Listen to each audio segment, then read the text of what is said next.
No, I mean, because of the,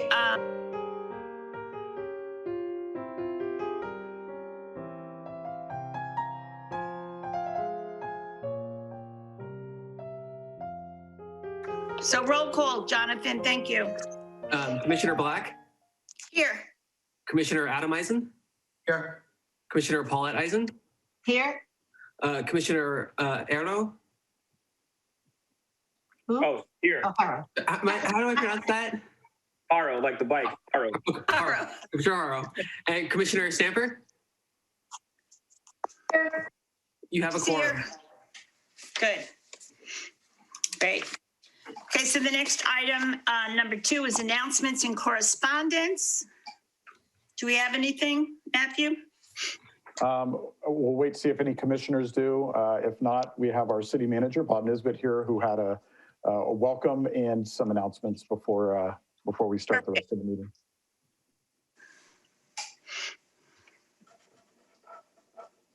I have nothing to say. Go ahead, Bob. Yeah. Was that my cue? That was my cue. Welcome, everyone. Thanks for being here, and thanks for allowing me to be here. Yeah, I am coming today because it's the beginning of the new year, and I felt I'd check in with all of our committees. I was at the Planning Commission last night for their first meeting. They had a new commissioner, and they kind of did a little training, mini retreat to kick them off on the right foot. I also attended the Bicycle and PED committee a week ago or so. They actually had a very interesting item on the agenda, at least I thought so. So I was attending for that, but I made the same pitch there. So Paulette has heard this pitch. I keep trying to improve it, so maybe I'm getting better at it. And I'm also going to the Mid-Coast Community Council later tonight at 7, and I'm going to make the same pitch there. But before I make the pitch, I just want to welcome the new commissioners. I know one of you. Welcome, Commissioner Eisen. Very good to see you. Been a little while. And I have not met the other two, Commissioner Stamper, Commissioner Haro. Hope I got the names right. Welcome to the Parks and Recreation Commission. And thank you for agreeing to do this, for deciding that you wanted to volunteer and give back to your community. This is a great way to do it. And so I want to welcome you personally. At some point, hopefully we'll meet in person. Hopefully that day is out in the horizon, not too far out. And again, I'm just looking forward to your contribution to this part of city business. You got a good team here. You probably already know them. But Matthew, Eddie, Jonathan, I think others probably, I see Victor, sorry, Victor, probably attend as well. And it looks like you already have an agenda with some items tonight. So you're gonna get right into it, it looks like. So my pitch is, the council has decided that their kind of signature community engagement effort for 2021 is one of recovery. This is something that was on the council's agenda at their last meeting. Matthew and Karen Decker from our city manager's office are taking the lead on this. And so that was presented to the city council. That was kind of the launch of this effort. And the idea is that we have been through a lot. 2020, as everyone knows, I won't go into detail, was an incredibly challenging year. We had a once every 100-year pandemic, economic crisis that we're still not out of, a public health crisis, social and cultural crisis. And to think that, you know, we're okay is just not okay. I mean, we're gonna have to recover. And so I think looking forward, I think it's very important to remember that, you know, well, it's kind of a cliche, but, you know, we look for the silver linings, and certainly there's going to be some, I think. It's been a horrible time. It can't get any worse, but out of that, out of crisis like that comes opportunity, I think. And I do see incredible opportunities. I'm getting more and more optimistic, I think, about the opportunities, because as everyone has said, there's going to be a new normal. The world is changing. The nation is changing forever. we're going to look back, historians are going to look back 30, 40 years from now and realize that this was the change of an era. There is no question in my mind. People are just dying to socialize. People are dying to come out of hibernation and reconnect. And so we're going to see opportunities, I think, are just going to abound for individuals, for families, for nonprofits, for new social connections, especially for entrepreneurship. You're going to see entrepreneurs come out from all over the places. And I mean, we are a capitalist society, and everyone is, these are getting ready to respond to the new world, the new order, what has changed, how it has affected humanity, and how we're going to be different, and what we've learned from all this. So that all said, that spiel, we as Little Half Moon Bay shouldn't just kind of let that happen around us. We should be prepared for it. We should be thinking into the future. This is a perfect time for giving back to the community. This is a perfect time for community engagement. This is a perfect time to be having conversations with our neighbors and business owners. And so that's what this is all about. Its focus is certainly economic recovery, but like I said, it's community recovery as well, because they're related. It's also bigger than the city of Half Moon Bay because we are part of the coast side, and in so many ways we think regionally, and it's fair that we think regionally in this way. Certainly, it's a city-led effort, so a lot of the strategies that come out of it and ideas and changes maybe, and any expenditure of funds, of course, are going to be city related for sure. But we're going to start with the broader umbrella of we're one coast side, and we should all be thinking in alignment on this recovery. So that's my pitch. So the launch is actually, it was presented to the council, but the big kind of splash to get the community excited is an open house. That open house is scheduled for February 11th at 6 o'clock. We are just now getting all the promotion out for it. We're getting the word out in a variety of ways, through e-news, through me pitching it to you tonight. We're going to advertise in the review. We're going to call people. We're going to do all those things. The more the merrier. We really want people to get inspired by what I've just said, that, the best is yet to come kind of thing, that we're going to come out of this and we want to recover and be smart about it.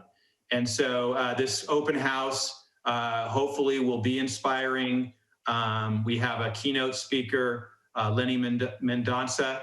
Yeah, I got it right. He's a local business owner. Again, this is about economics.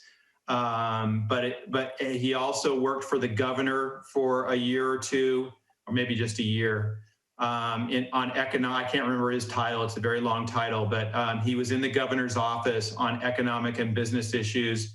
Local, well-known person. So he's going to be there. That hopefully will get people there, and we have other ideas to make it a fun event. From that, some people will be inspired more than other people. And given that it's about economic recovery primarily, obviously we hope a lot of business owners and property owners are inspired as well. And from that, the idea will be to form a task force. So not a commission like your commission. Your commission is seated, indefinitely and has that role. This is a task force. And so maybe 6 months, a year, it could go even 2 years. And this group would be maybe 12 to 15 people.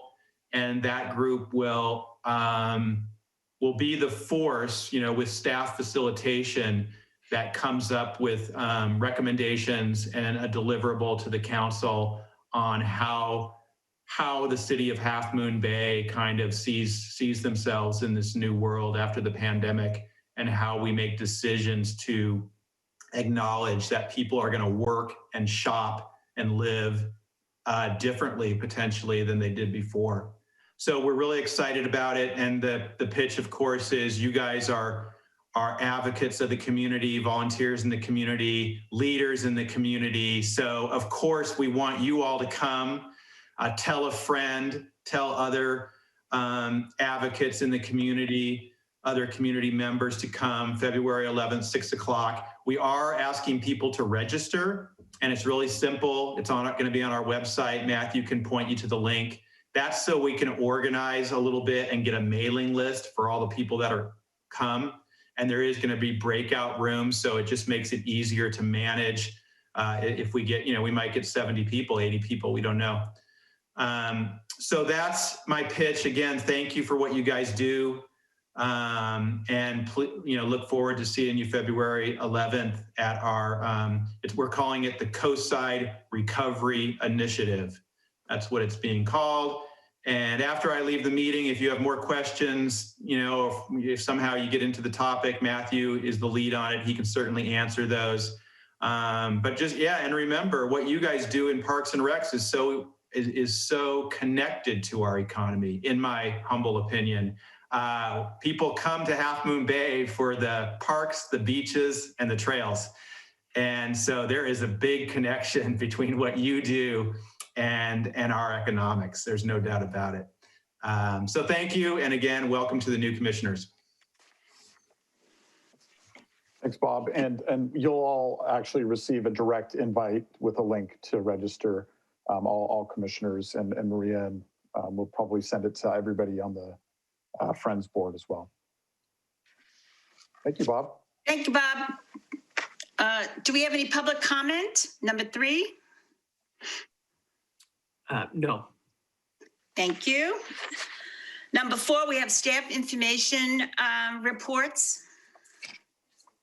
Great, I will get it started. And I think to staff, I think as we give our reports tonight, let's just take a moment to introduce ourselves to the commission. We've got some new folks here that will want to get to know us and our roles and responsibilities. And I'm hoping maybe towards the end, if we can hear from our new commissioners and get to know them a little bit as well. So we start to see, the connections and how you how you came to be on the commission here. So my name is Matthew Chittister. I am the Deputy City Manager. I've been here a little over 3.5 years. I grew up on the coast side. All my schooling took place over here. Family is, my parents and my grandmother are still on the coast, and I actually have an adult son that recently moved to the coast. I don't live on the coast anymore, but we're now 4 generations. We're 4 generations of coastsiders. Wow. So I think we're officially locals to some degree, which is cool. My responsibilities are very broad. I work really, really closely with Bob on everything with all the departments, but I also oversee the staff in our city manager's office. We have a couple of divisions there. We have community services, which is just myself and Victor, who you'll hear from tonight. We have emergency services, which is just myself and Corey Stalker, one of our analysts. And we have recreation, which is, you'll meet Eddie in a little bit. And then, of course, we take on all types of other things, economic development, economic recovery, the COVID testing falls under our team. We're kind of a catch-all throughout the city. So it's nice. It allows me to have perspective on almost everything going on in the city. And hopefully that makes me a good resource for you all. And it's been great working with the commission over the last couple of years. We've come a long ways since I started. It was a committee. I think it was only a commission, Paulette, you'd have to remind us, for like 1 meeting before I started. And we've really, I think, turned this into a group that is professional, that works well together and accomplishes a lot and is a real asset to the city and the community. So glad to have a few new commissioners here to help us move that forward. I will start each meeting. I give an update on city council actions from since our previous meeting. So you have an idea of some of the things going on in the city. I try to focus it on things that are really recreation related or relate to the work that we do here. So we've had 2 meetings since our last Recreation Commission meeting. The meeting on December 15th was our, what we call our annual installation meeting. Every other year after the election, that second meeting in December is really about getting the new council members installed, installing a new mayor and vice mayor. And it's mostly pomp and circumstance. There's a little bit of business that happens if needed. So that, the major things, for those of you who don't know, Adam Eisen, our commissioner here, was a city council member. He is termed out in this past year. The new council member representing the district that Adam lives in is Joaquin Jimenez. So he was installed on the 15th. And Robert Brownstone, who had been the vice mayor, is now the mayor. And Debbie Ruddock is the vice mayor this year. For those of you who don't know a lot about city government, sometimes a mayor is a position with leadership responsibilities and administrative responsibilities. In a city like this, the mayor is more of a ceremonial position. It rotates every year and is appointed by the other council members. But as Adam can tell you, it does come with a ton of time and energy and responsibility, as he can attribute to this past year. Starting next year, or in 2022, the mayor will become an elected position. The community will vote for the mayor. So a couple of years ago, the city went to district-based voting based on some changes in laws in California. And so now residents within a district will vote for their council member representing their district. We have 4 districts in the city. And then to kind of create some equilibrium into kind of a citywide perspective, the mayor will be directly voted in by everyone within the city. And so that first election for a directly voted mayor will happen in 2022. It won't change the responsibilities, but it will change some of those dynamics. On January 19th, we held a meeting with the council. And I think the most important thing for this group that came of that meeting, the recovery initiative was a major topic, which Bob has already filled you in on. And the other item, which I'm sure in Maria's report in a little bit, we'll talk about is we've been working with the Friends of Half Moon Bay Parks and Rec. They're a nonprofit that we work with to fundraise and promote parks in the city. We're working on an MOU to just better define our relationship and how we work together. That MOU went to the council on the 19th for approval. After they talked through kind of the terms of it, they determined that there are other organizations, not parks organizations, but other organizations and nonprofits in the city that the city gets into more long-term relationships with. And they'd like a policy, a general policy that kind of governs and evens the playing field for all those nonprofits before we actually enter into and finalize an MOU with the Friends. So there's a few tweaks we're working on with the Friends on the draft MOU, and then our city attorney's working on those policies, and we'll bring those back in a meeting probably in late February, early March. And then we hope to finalize the MOU and finalize that relationship with the Friends. So that's what I have for city council updates. If anybody has any questions, I'm happy to respond. Paulette? Just can you give me a little bit more on that in terms of what we're talking about there with the other nonprofits? Like what are they wanting that, yeah.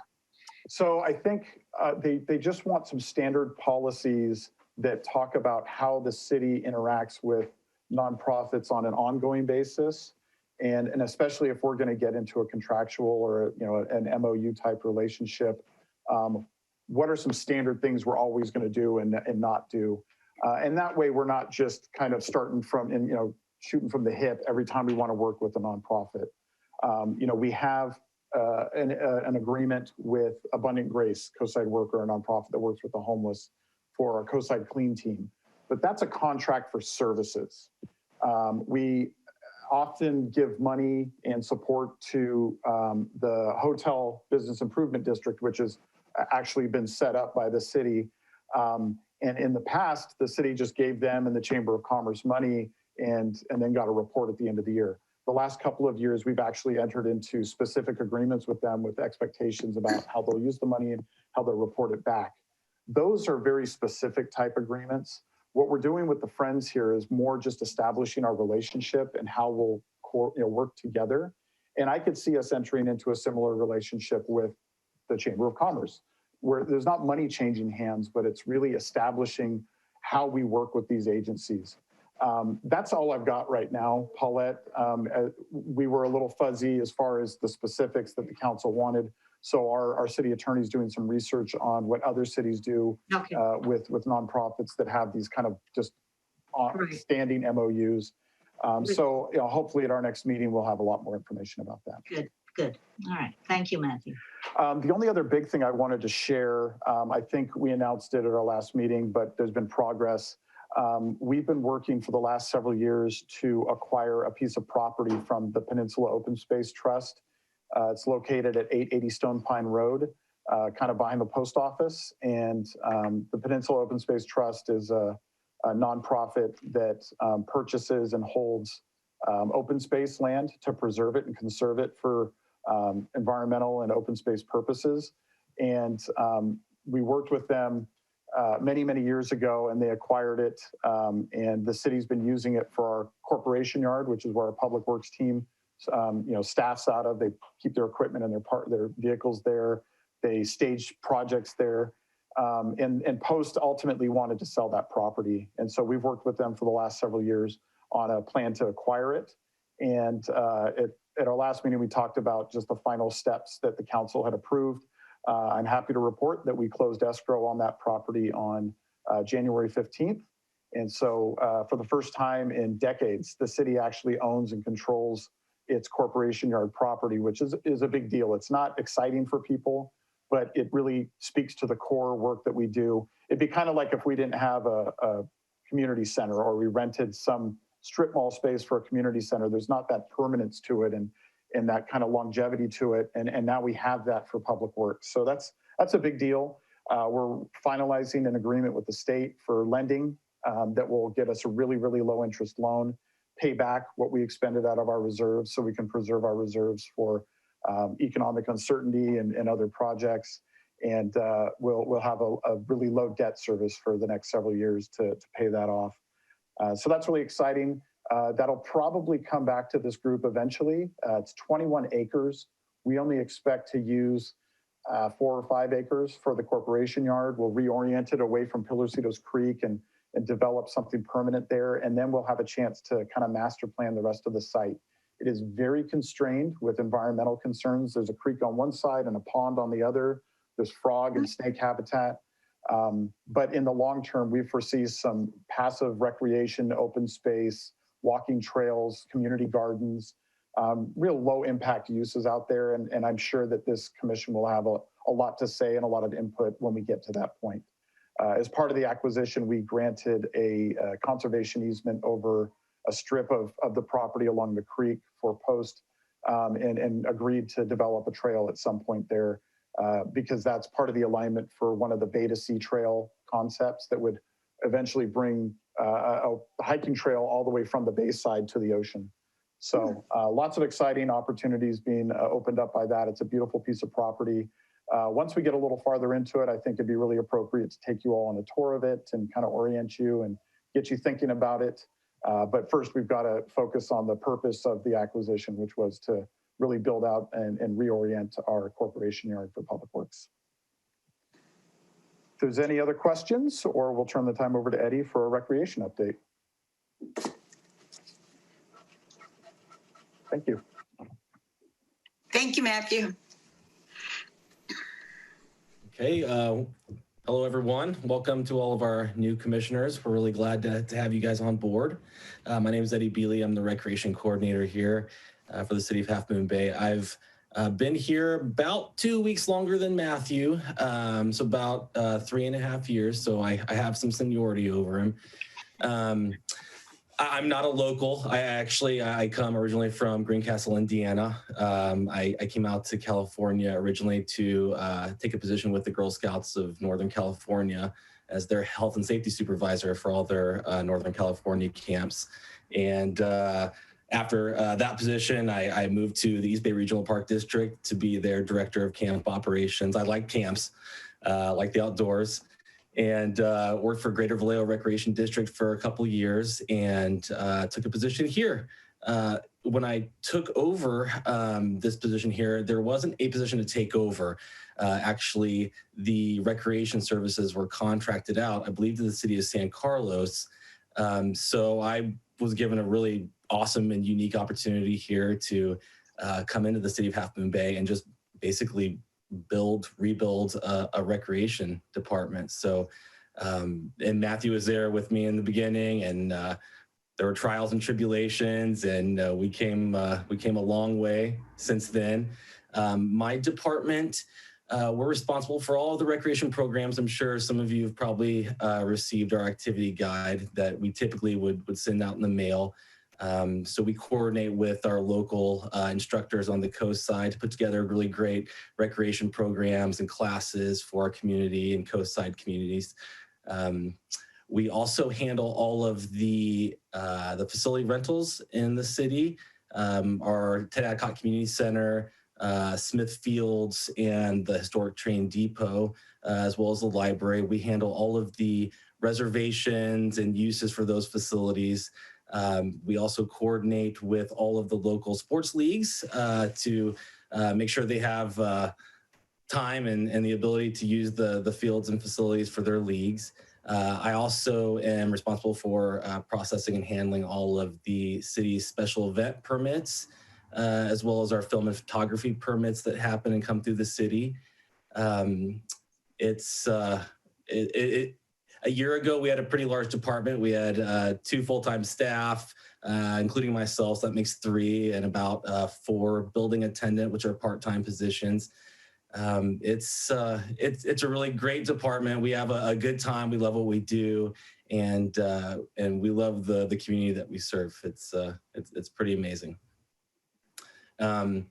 Typically, what I do is I like to do recreation updates that will let everyone know the new happenings in the recreation department. If we have new projects, we have new ideas, new functions, or just any news that is pertinent and relevant to the commission. So today I have a couple of items for you. The first one is a staffing update. We have some changes going on with our recreation staff, so I wanted to kind of let you know what's going on there. We have a 1 full-time recreation leader right now. Her name's Nicolette Pringle. I know some of you know Nicolette and have worked with her and know just how great of a person she is, a phenomenal worker, a tremendous asset to the department. She actually has been with the city for about 2.5 years. She was hired on as a part-time building attendant, and within 3 or 4 months of her starting here, a vacancy came up for a full-time recreation leader, and Nicolette was an easy choice for it. She's a great person, super capable. So Nicolette took on that role, and we've accomplished so much since she's been here. Right when she started that role, we started the Summer's End Music Festival for the first year. So she's been part of a lot of different projects that we've built through the recreation department. And some really awesome news: Nicolette is expecting her first child due in March. And, we're excited for her to start this new chapter of her life. Unfortunately, she's going to go ahead and end her employment here with the city. And today or tomorrow is actually her last day. And I know if you know Nicolette, it's a bummer. She's going to be missed. But again, we're really excited for her and wish her nothing but the best. So we have this opening now for a full-time recreation leader, which we've offered the job to Matt Nichols. And Matt Nichols was hired in August of 2019 to be our second full-time recreation leader. And he was here for about 7 months as of this last February, and then the pandemic hit. Due to just the decrease in the services that we were offering to the community and the programs that we were, not able to offer, he and a handful of city staff were put on furlough. So Matt did stay with us as a volunteer. We do a weekly food distribution. So Matt would still show up at the community center and help us out with that weekly. And towards the end of the summer, we were approved to start bringing back some of these part-time building attendant positions to help staff some of the events that we were bringing on, some of the recreation programming and rentals that were happening outside of our normal hours of operation. So we were able to bring him back as a part-time building attendant. Well, now, Nicolette is leaving. There's this vacancy. So we've offered the position to Matt, which as of today, he's accepted, which is really great. So he's got some big shoes to fill, but he's been in that position before here as a recreation leader. So we're really excited to have that opportunity to work with him again. So those are our kind of changes in our full-time staffing. We do have some other changes in our part-time staffing. Jaime Trejo, I know most of you probably know Jaime. Adam, being on the council for years, you know Jaime was always there to set up for the council meetings, and he was just there to problem solve anything that was going on with the equipment. He's just a really great guy. He'd been working with the department for over 6 years, so he's been a part-timer here for a long time. And he recently accepted a full-time position with a transportation company, which is bittersweet. He's an amazing guy, super hard worker, very dedicated, so kind. So we're actually losing Jaime, and wish him, again, nothing but the best. And that vacancy is allowing us to bring back one of our building attendants who we didn't have shifts for, and she was fairly new to the department. Her name is Delilah Yayez. And yeah, now that Jaime is leaving, it's opening up some opportunities for her to come back. So we're excited to have our friends and our colleagues coming back and working with us again. Also, it's bittersweet, but we're pushing on and trying to be positive and look to the future and all the great things that are going to happen. So that's my staffing update.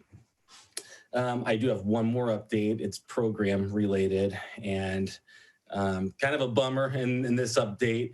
I'm sure you all know that due to COVID, all indoor activities have kind of been restricted for a long time. We actually, since the pandemic started, haven't been able to bring back in indoor recreation. So we've been only allowed to have outdoor recreation. So in the spring and summer, our programs, many of them were being outdoors was conducive to their programming.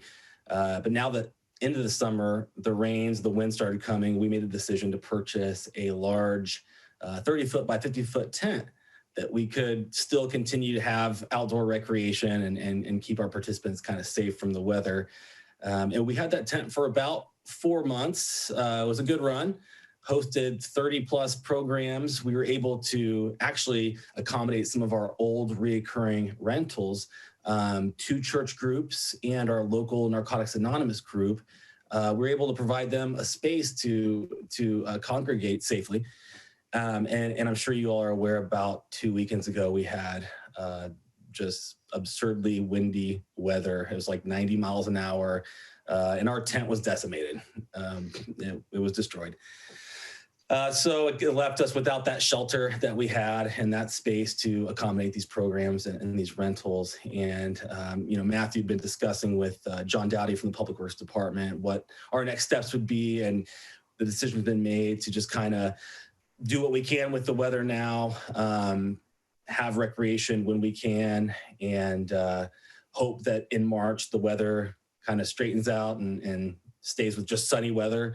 And hopefully not in the not too far off, we're going to have the ability to bring recreation back indoors. So it won't really be too bad of a shake for us. So fingers crossed, hopefully that happens. But until then, we're going to continue to host our programming outdoors, and we're ready to cancel if the weather doesn't permit. So again, fingers crossed.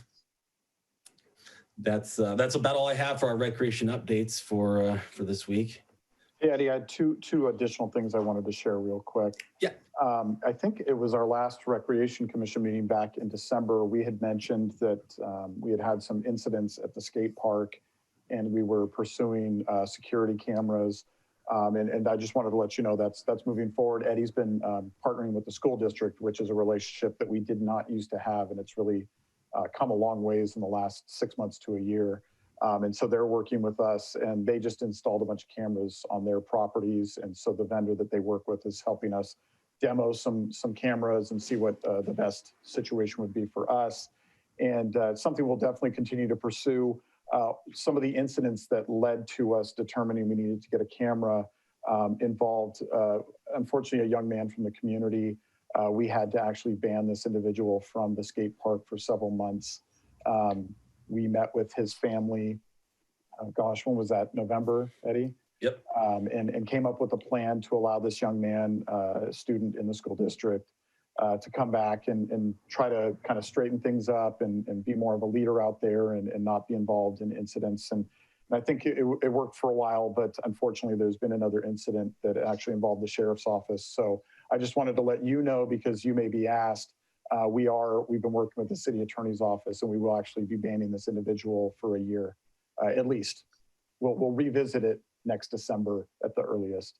I think it's a pretty extreme action to have to take, but I do believe that the behavior has been extreme, and we have to do what's in the best interest of the kids and the community. Just for everybody's information, the way the skate park works, and the reason cities can even have skate parks, given all the liability that comes with that kind of an activity, it's an inherently dangerous activity. There's actually code in the state government code that protects us from any liability for injuries or harm at the skate park, but requires it to be non-supervised. So it's kind of interesting. In order to be protected from liability, the city has to be pretty hands-off out there. There's specific signage we have to have and specific rules we have to have in place.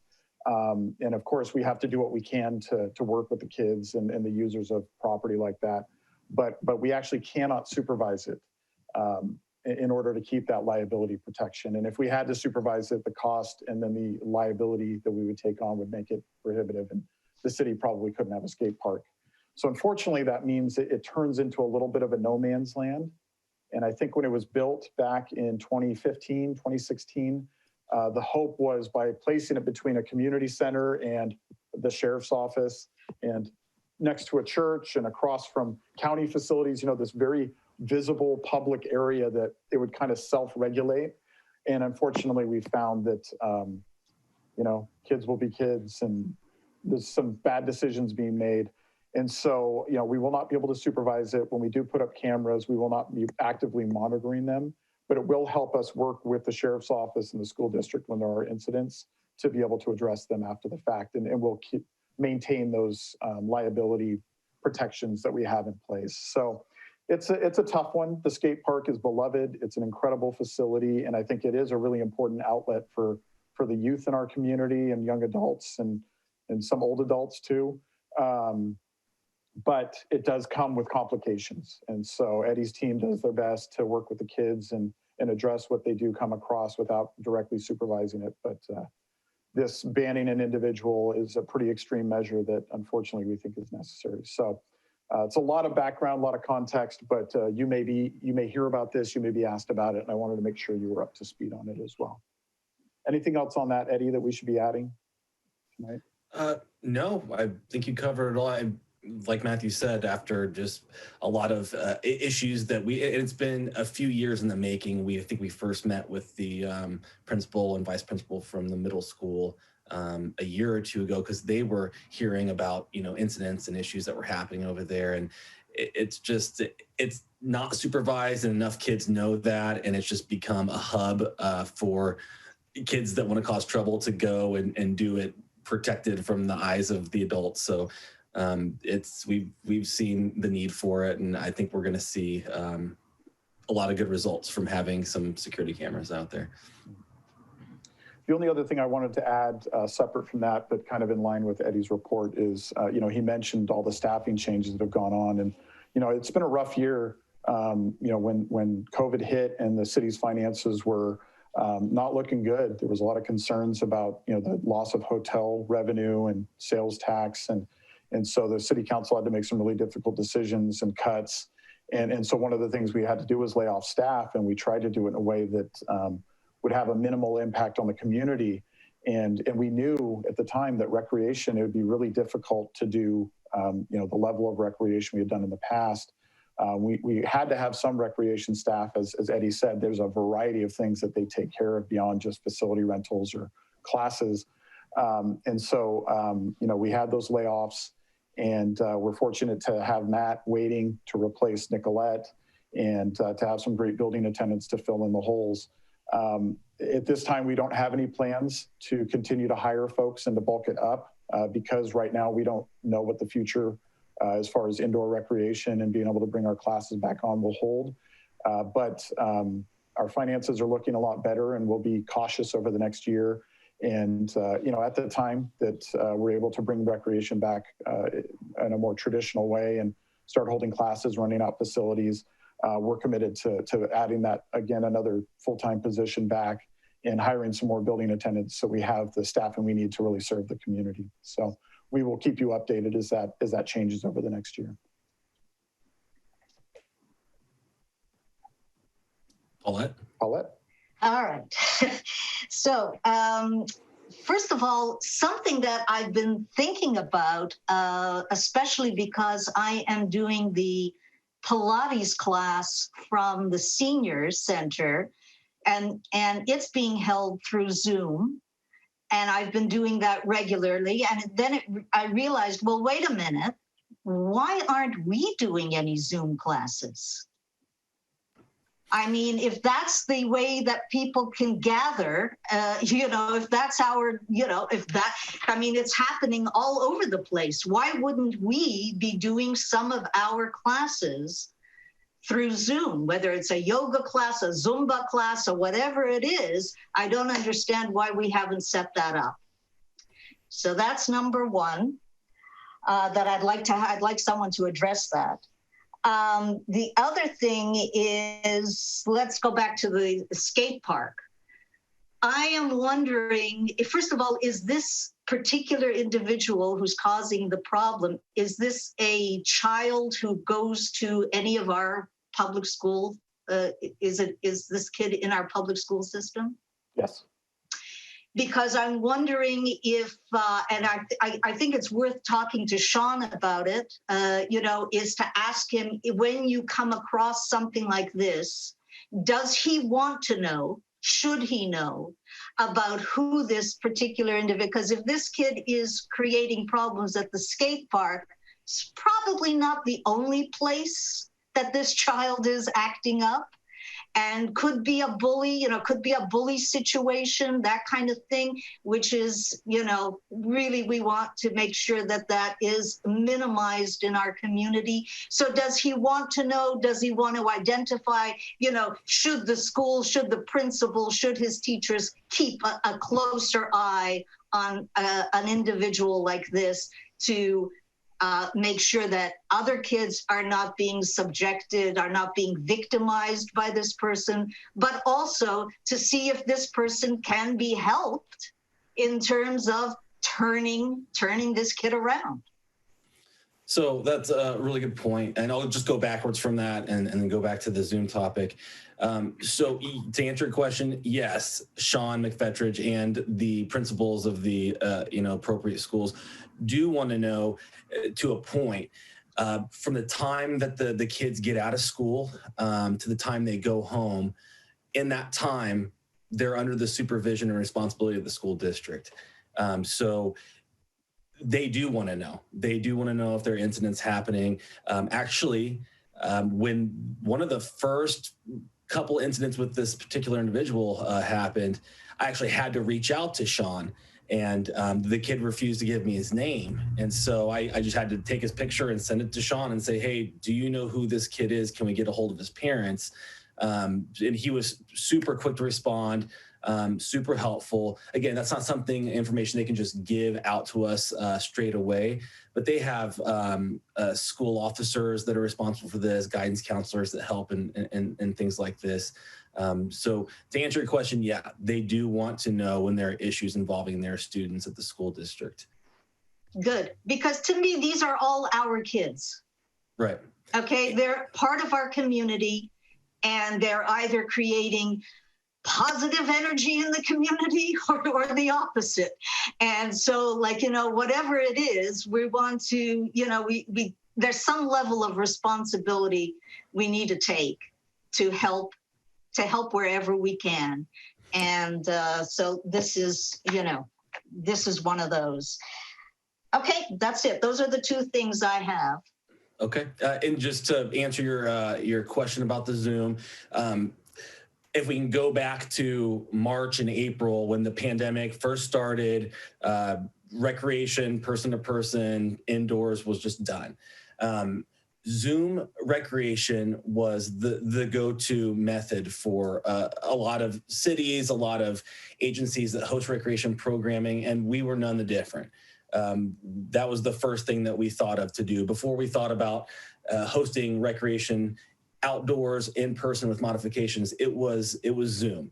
And we offered all of our instructors, and we still do, kind of an open door policy. We would love to host your classes through Zoom if you think it's something that's conducive to your program. And we did have some. We did a Zumba Zoom for a while. We did, it's been so long, I want to say a crocheting class, a painting class, and I think there was another one too. And we tried it. And those instructors that were interested in hosting Zoom classes were definitely given that platform to do that through us. Just throughout time, I think it maybe the best one lasted 2 months and they just saw the numbers weren't worth their time. I think a lot of people through YouTube or whatever other means they can see these kind of activities happen. There's not so much a need for them to need to pay for them unless they're really connected to that instructor and they really like their class. But they were given that opportunity, and they still are. And when we brought in that tent that I talked about earlier, it's just up to the instructor ultimately. Many of our classes involve person-to-person contact, shared equipment. They're just not conducive to doing it on Zoom or being outdoors. So a lot of our instructors are just biding their time and just waiting until we can come back with some sort of normalcy to the programming. But yeah, to answer your question, Paulette, we absolutely did offer that and still do. It's an open door policy. If they have any other ideas that they'd be willing to explore with us, we're right there with them. But a lot of them are just wanting to wait and making sure it's worth their time and their effort to host a class through us. And just to add some context, again, we've got some new commissioners. There's a lot of different ways that local governments like us offer recreation. We are a very, very small organization. Most cities have dozens of full-time staff and hundreds of part-time staff in their recreation programs. We're structured differently. We have a very small core team of full-time staff. Our part-time staff are focused on building rentals and just staffing the facilities. And almost all of our classes traditionally are done through what's called contract instructors. And that's where we work with members of the community and organizations to come in and offer classes. And what we offer is a location, marketing, registration support. Our recreation staff are very much administrative in their roles.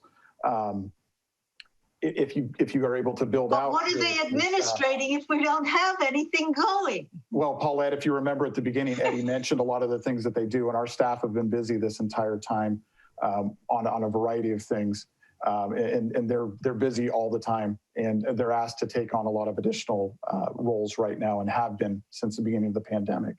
And so I think if the Zoom classes had really taken hold and there was a lot of demand that we were feeling from the community, we probably could have worked with some of our part-time staff, or if we had not laid off one of our full-time staff, we could have gone that direction. But we have never felt that demand from the community. And again, our staff have been busy with a lot of other things during the last year.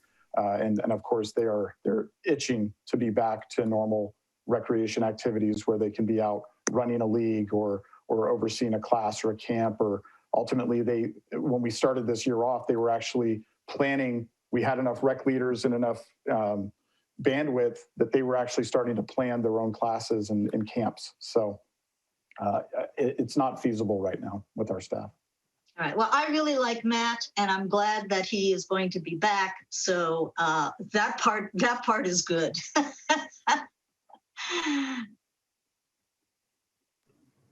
Thanks, Paulette. Any other questions?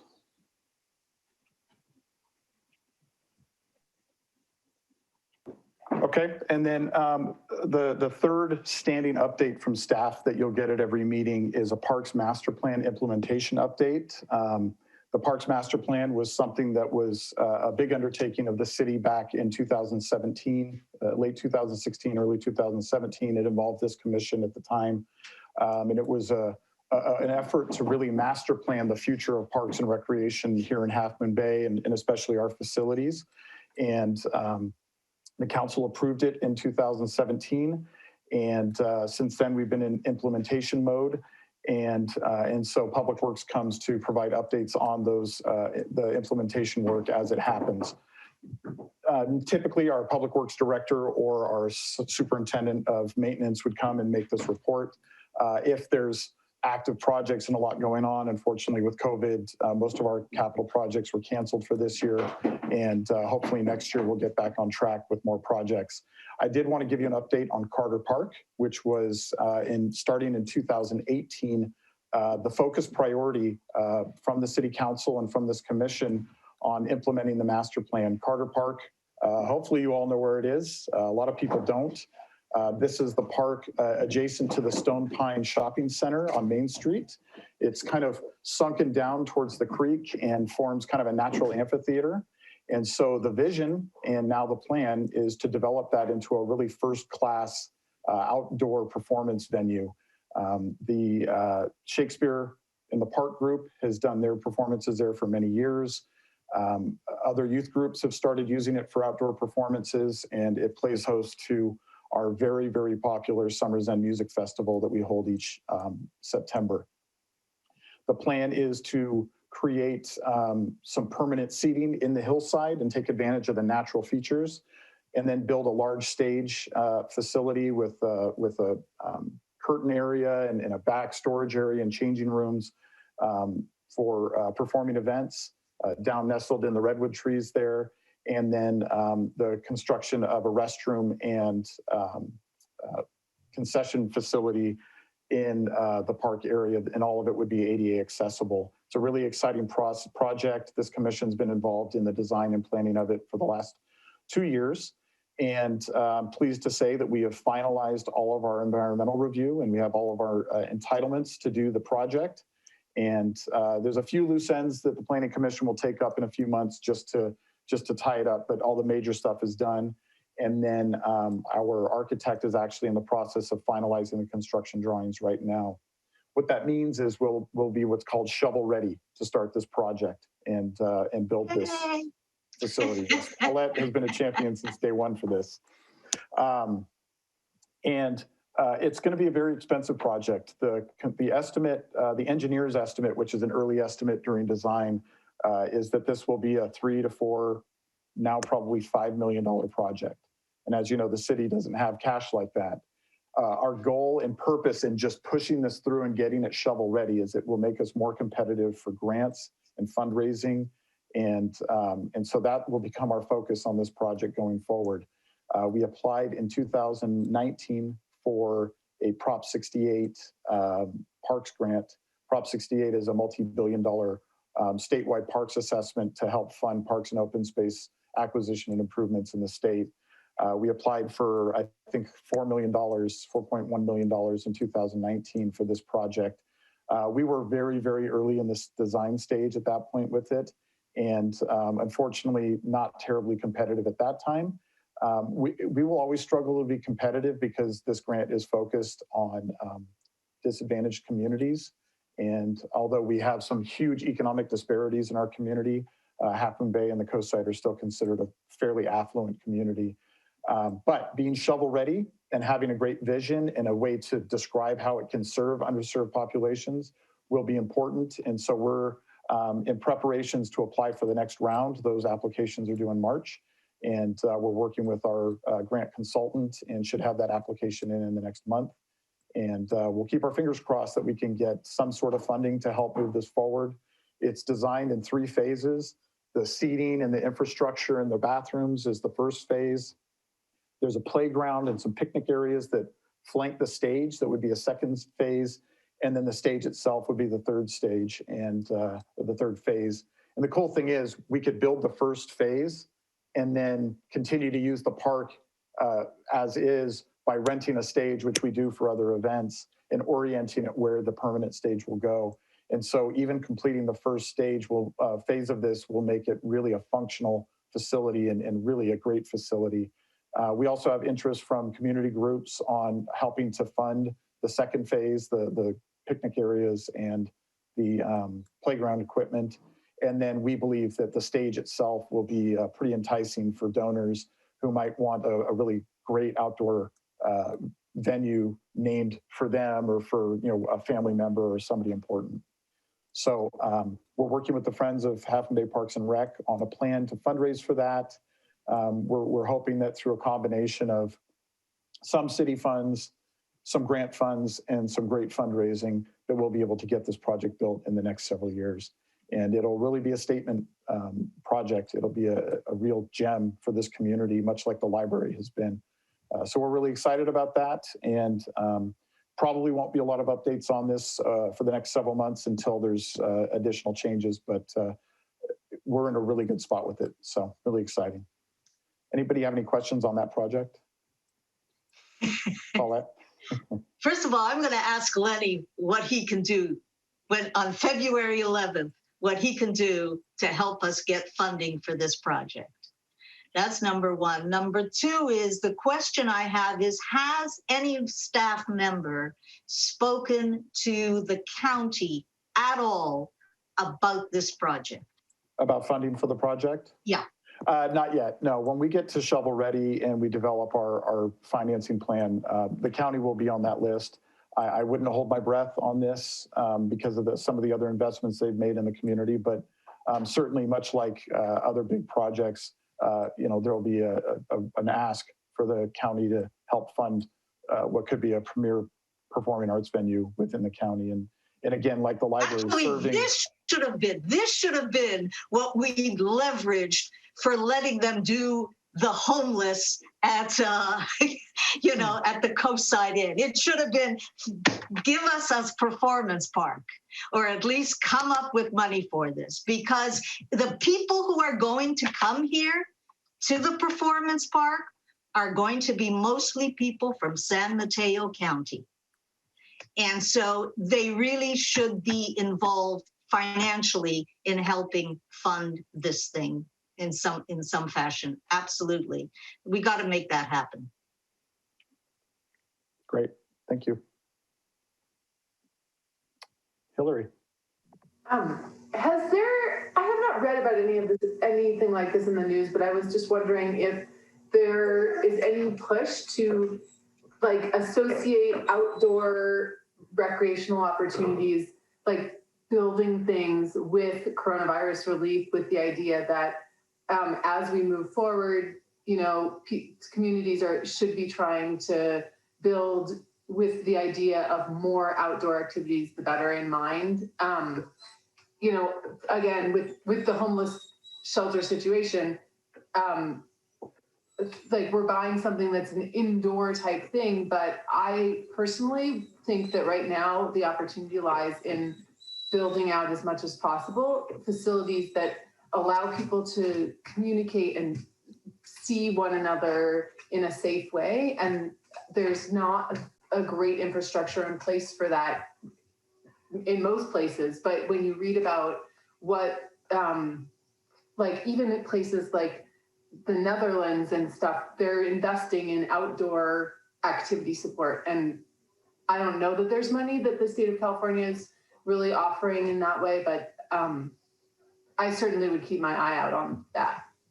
I love that. And I think to Paulette's point, saying we've got to get Lenny to help us figure out a way to fund it, I assume what she meant is using his connections at the state level to get like an earmark or something. And I think this is an incredible justification for it that I'm embarrassed I hadn't thought of. So I'm really, that's a great idea. And we will definitely kind of, especially working with our lobbying consultants and having conversations with people like Lenny, if we can push our state representatives to try to get funding for it. And this is a great argument. Hey, we're going to be recovering from COVID for a long time. And the more outdoor gathering spaces we have, the better equipped we are to deal with something like this in the future. And this is a perfect example of that. So I love it. Thank you.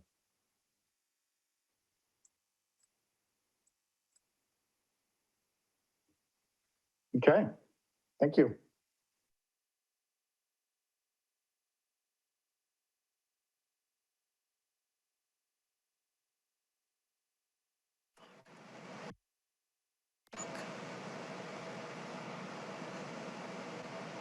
Matt, can you hear me? Yes, we can hear you, Pat. I don't know what happened here.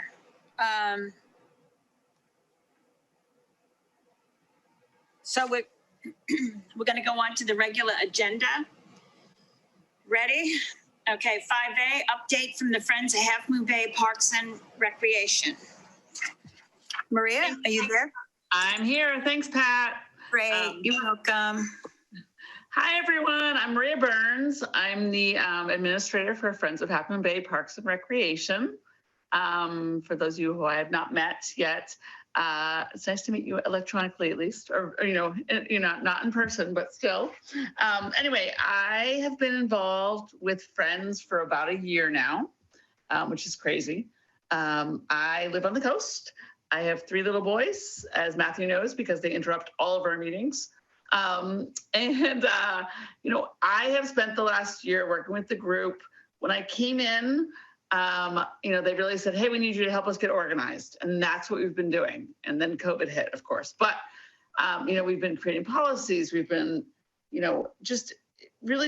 created a database. We've really been spending time to make the organization what it needs to be. In 2012, City Council actually helped a group of local people organize this nonprofit to be the fundraising arm of the city. So really our job, our role as this nonprofit is to work with you guys on what is needed. And so some of the projects we're working on right now, the biggest one is Frenchman's Creek Playground, which is one of the projects that because of COVID was cut. The budget to install, like everything's purchased, it's in storage. So this has been a top priority for our organization to step in. Actually, the group, I think Sharzad, our board president, came and was very excited at one of the commission meetings hearing about this issue and brought it to the board. The board got excited. And now we are in full mode. Matthew already talked about it. We're still trying to finalize our MOU just so that the organization and we're all on the same page. So that's really what the point is, that there's no confusion on what we are doing, what you guys are doing. Like, it's very clear, and we're all on the same page. I'm sure some people know that, the organization when I first came in was really just fundraising for a pool, which is part of the strategic plan of the city. This is a long-term master plan piece, but not the only thing we want to fundraise for. So as an organization, we talk about this. So I would encourage all the new commissioners, again, welcome, to check out our website, just so you kind of know everything's there. We redone the website. Frenchman's Creek is the first thing you see now. We're very excited. We are in conversations with some people about gifts now, which is very exciting. So we're moving that forward. But, we also are committed to fundraising, like Matthew said, about Carter Park, about Raleigh Wright Scholarship Fund, about different events and sponsorships when we get to that point again, when events are happening again. So that's really, kind of all the things that we have going on. It's very exciting. We're having a good time. And I will share the website. It's hmbparks.org. But I will send it, I'll just type it in as well. And actually I'm going to send you all more information in probably the next week or so about Frenchman's Creek and where we are, because we really have ramped up now. We're getting, very excited. Like I said, we're in conversations with some people about some gifts. We are, everything's laid out on the website. We've got some banners being produced. We've got postcards being produced. So we're getting really new donation boxes. So there were pool donation boxes all over town for a while. There's still some there. It's not that we're not going to fundraise for the pool still, but we're also putting out brand new Frenchman's Creek donation boxes around town as well. So you'll start to see more and more about it. And so anyway, it's very exciting stuff. We're very excited about what's going on. That's kind of my quick update, which was not so quick. Any questions? It's good. I have a couple questions. Sure. So yeah, I'm new to all this, so Yep, please educate me. But so how are the projects coordinated between what the council or the commission wants versus what the Friends of the Parks and Recreation, are we in coordination with one another on what we're prioritizing, or how does that work and how has it worked, or is that part of the MOU moving forward? That's a great question. I'm so glad you asked it. So actually, that's actually something we've been working on this past year. So since I came on, it really is more now I come to the meetings, or Shahrazad, our board president, comes to the meetings. So we know what's going on with you guys. We know the needs. We talk about it with you. Matthew and Eddie and I meet. Eddie actually joined our development committee. So I have him in all of our development conversations as well. So my goal always now is to really make sure we're always aligned. I don't want us out doing any kind of rogue fundraising on something that doesn't align with what you guys are doing. Because if that's the case, we're not really doing what we're supposed to be doing. And so really it's a conversation. We come to these meetings with you guys. You tell us what's going on. We bring it back to the board. We have to have board approval. We don't just go and fundraise just after a meeting. It's really we try to align with what you guys are really doing now and make sure we're not doing other random things. But yes, the MOU does lay this out as well. And also it's actually, I'm sure you'll see it once we're really done with it. We're still negotiating a few things here and there. But it does lay it out really nicely on, even before we do something on city property, say there's a city event that we're out fundraising, doing something for, summer festival or whatever, we will sit down, Matthew and I together before the meeting and make sure we're in alignment with, if we're running, doing a percentage to something or a percentage to something else. We're going to make sure before anything moving forward, we are in alignment on what's going on and we're really clear on it. So you guys will know, we're raising money for Raleigh Right, or we're raising money for the pool, or I don't want surprises. Right. And I mean, is there the opportunity for us to also incorporate what we would like to see money raised for? Mm-hmm. That's really, so actually the MOU also lays out that we want to have more meetings, combined meetings between the Friends Board and the Commission, so that we're all in alignment together on what's going on. So it lays it out nicely so that it gives us a chance to really have conversations versus random things happening. I don't like random things happening. All right. No, I don't either. I will be honest. I should actually have said this first. So I am a fundraiser. So I like to fundraise. That's my career history. That's my background. But yeah, I like to be transparent and I like to make sure everyone knows what's going on. And so that's been a really big goal for us. Not that we're perfect, but trying to improve that from the past.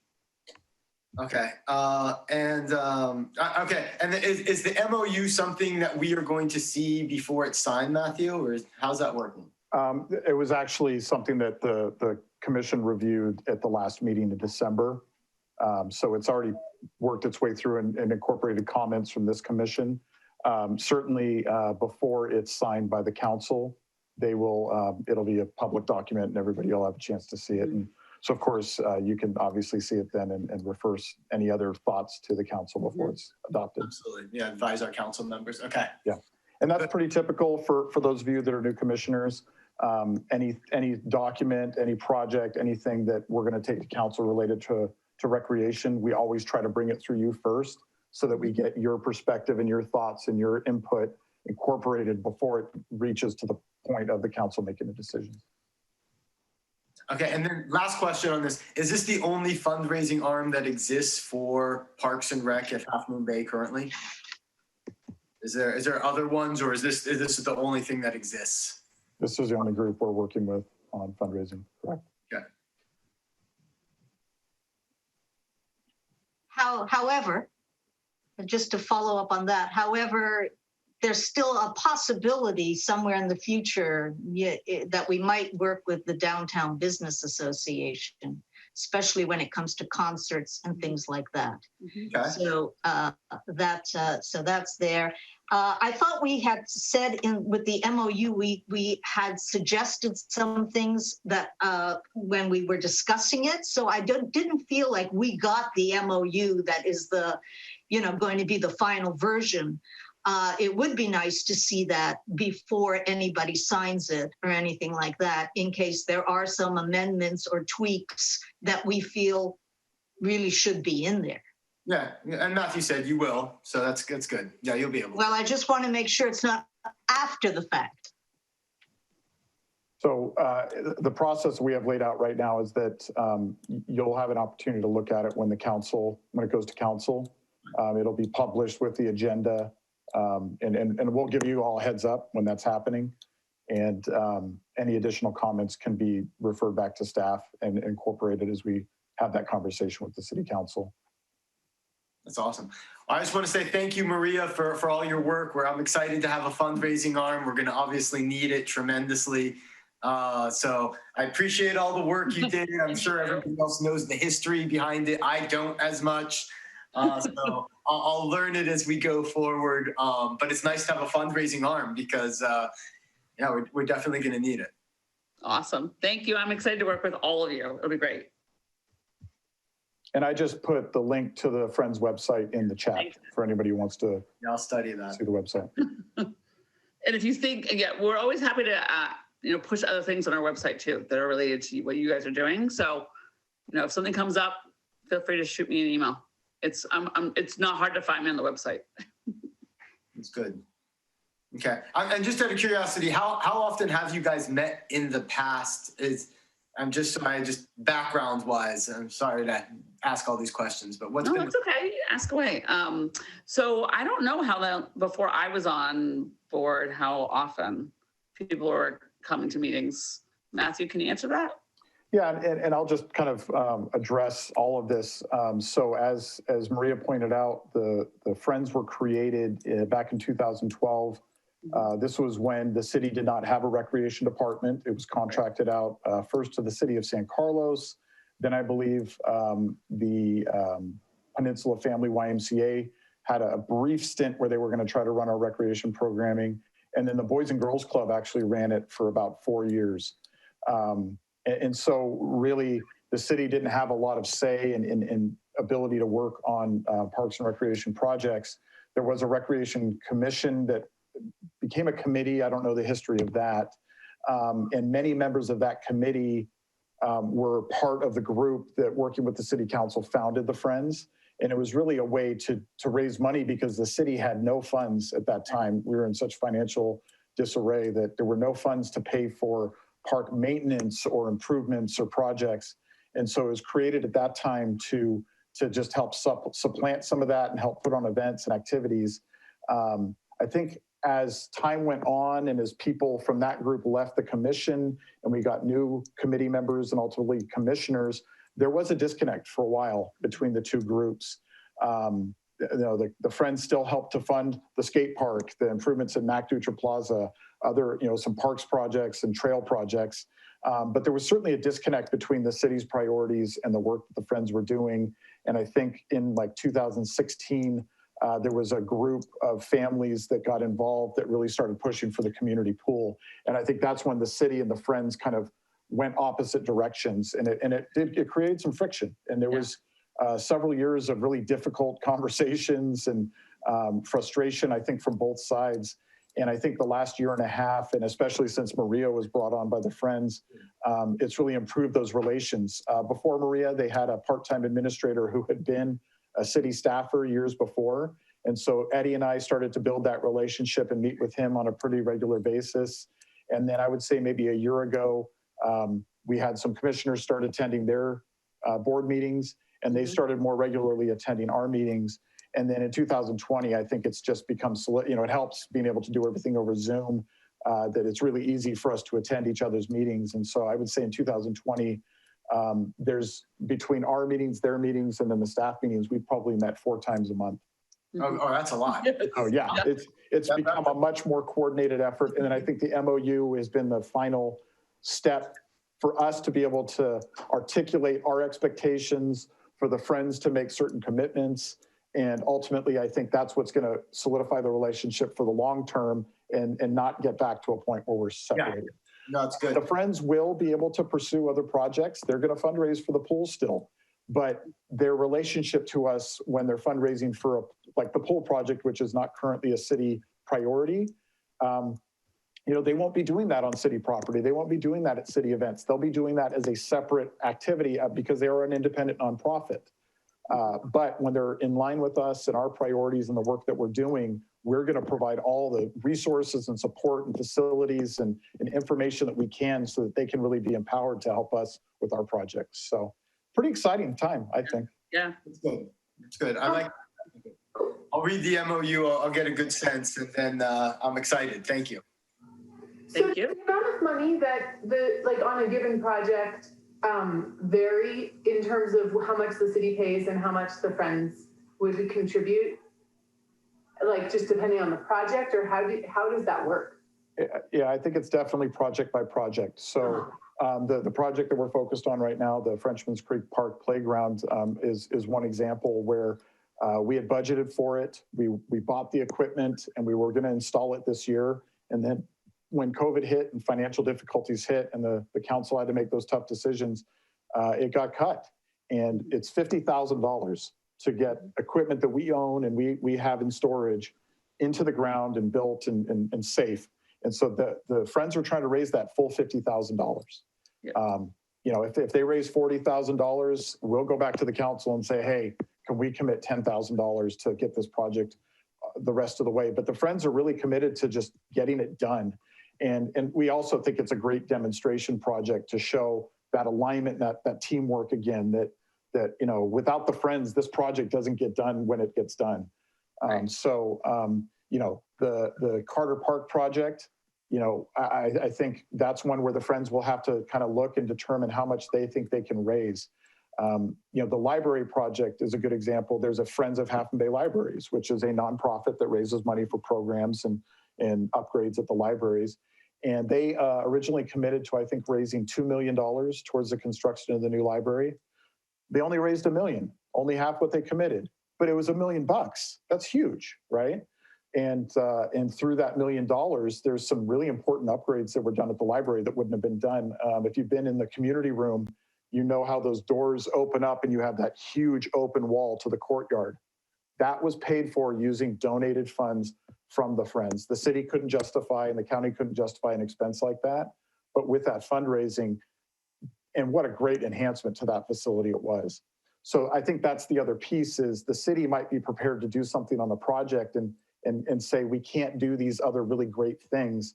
The Friends can then push for those special additional things to make a great project and an unbelievable, once in a lifetime type project. That's great. As long as we're in alignment, all good. And you'll be in the loop as well. Those discussions won't be staff and staff only. When we start really planning the fundraising for Carter Park, your group will be influential and have a lot of say in how that happens and how we work that out. So, this isn't just we get the MOU so staff can do what they need to do with the Friends. It's really to solidify the relationship between the commission and the Friends as well. All good.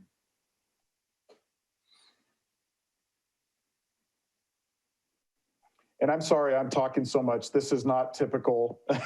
This is just context for all of you as you come into this. You'll see as we move forward, you'll have lots of opportunities for some really robust discussion. And that's when this commission is at its best, is when you guys are sharing your talents and your ideas and your skills, and staff is just madly taking notes. So don't worry, it won't always be like this.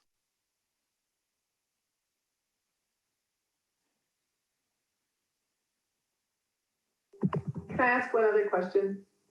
How does the Parks and Recs Committee relate to things like for example, the Poplar Beach, like that Poplar Beach project, or other big, there's the whole Parks and Rec plan. So I understand how that works with regard to the city, but I don't know how many other plans are like that, where like the city went out and solicited feedback from people, and but then we have our committee that's related to Parks and Rec, but that project seemed like it had a lot of different things it would touch. And are there other projects like that? And how does it work? So are you referencing the Poplar Gateways project? Yeah. Yeah, so other projects like that, but I'm just very familiar with that particular one. It's a great example. This commission was actually very involved. We hosted, I think, 2 public open house workshops as part of our commission meeting, which one early on and one a little bit further on. And of course, as that project moves forward, I think we will probably host more. One, it's a great opportunity for you to become experts on these big projects that we're working on. 2, it allows you to have input on them. And then 3, it's just another great venue to solicit community feedback and input outside of a council meeting or a planning commission meeting or just a workshop dedicated just to that project. So I'm not sure there's been too many other projects in the last couple of years, Paulette or Pat, if you can think of any other ones, but that's. Yeah, I can think of, first of all, the general plan. And so in that one, the Parks and Rec Commission had got together with the Planning Commission. And we, because that we intersect quite a lot, Parks and Rec and planning, especially when it comes to the environmental issues, in the environment. So that was one for sure. I mean, basically, Hillary, to answer the question, if there's other agencies or nonprofits or whatever that touch on or have some level of involvement in whatever the project or whatever it is, we do collaborate and work together. That's the whole point. Thank you.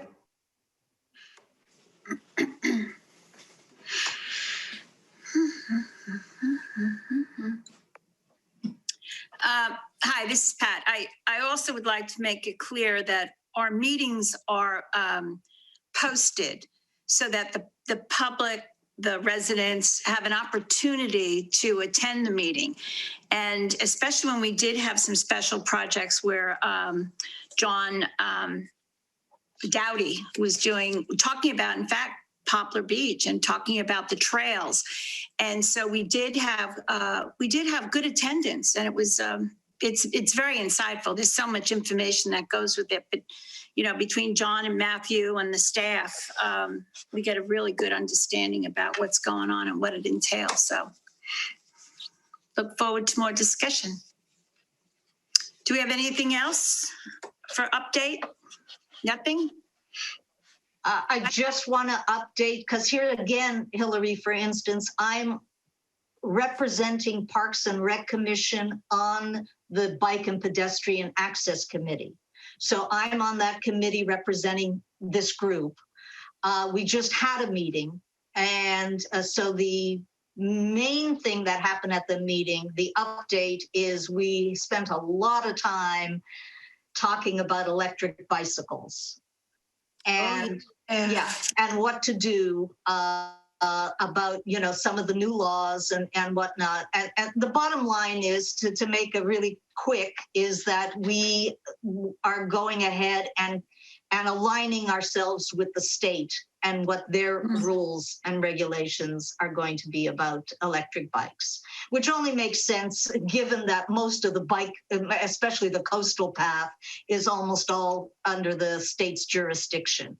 So, there's no point suddenly at Kelly and going towards Poplar that you have a completely different program on how you're dealing with the electric bikes. So that's the bottom line of really what came out of that meeting.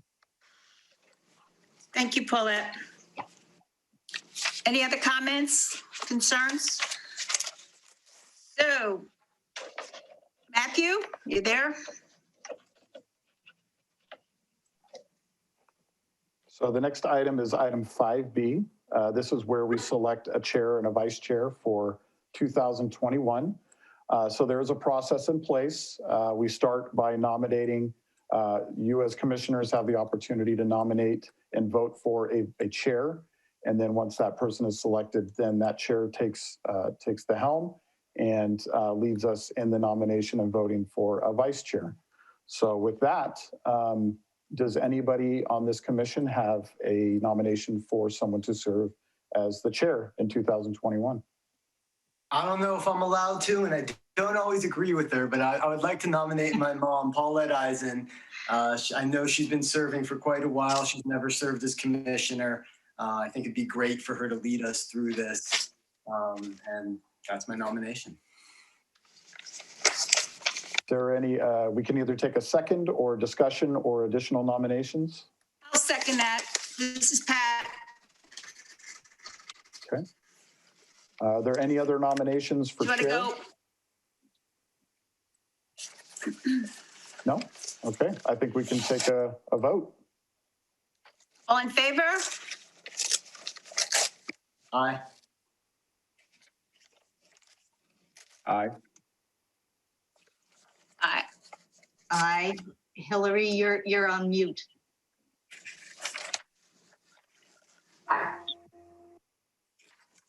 Great. So we'll Okay. have Paulette Eisen as our chair. And so Thank at this you. point, Paulette will take over the chair role. Already? Before we move over, I just want to thank Pat for her diligent work as the chair in this most interesting year. Pat's been a great partner. We have lots of conversations with her between meetings and planning and thinking ahead. And then, of course, she's been attending the Friends meetings. So she's really committed a lot of time and energy and been a great, not just addition to the commission, but great in serving in that role. And we're excited to have Paulette Eisen as our chair for 2021. So with Right. that, Paulette, Very we follow much. the same process for the vice chair, if you'd like to lead that. Okay, thank you. And again, thank you, Pat. I agree. Thank you so much for being chair this past crazy year. Okay, so with that, we're looking for a nomination for vice chair. Do I hear anybody nominating anyone for vice chair? I'd like to nominate Hillary Stamper. All right. I'm going to second that nomination and call for a vote. Everybody, if we all are in favor, everybody in favor of Hillary Stamper as vice chair, please say aye. Aye. Aye. Aye. Aye, aye, aye. All right, then we've got a majority. And so Hillary, I hope you're ready to serve. And you are our vice chair. Welcome. And good. Paulette?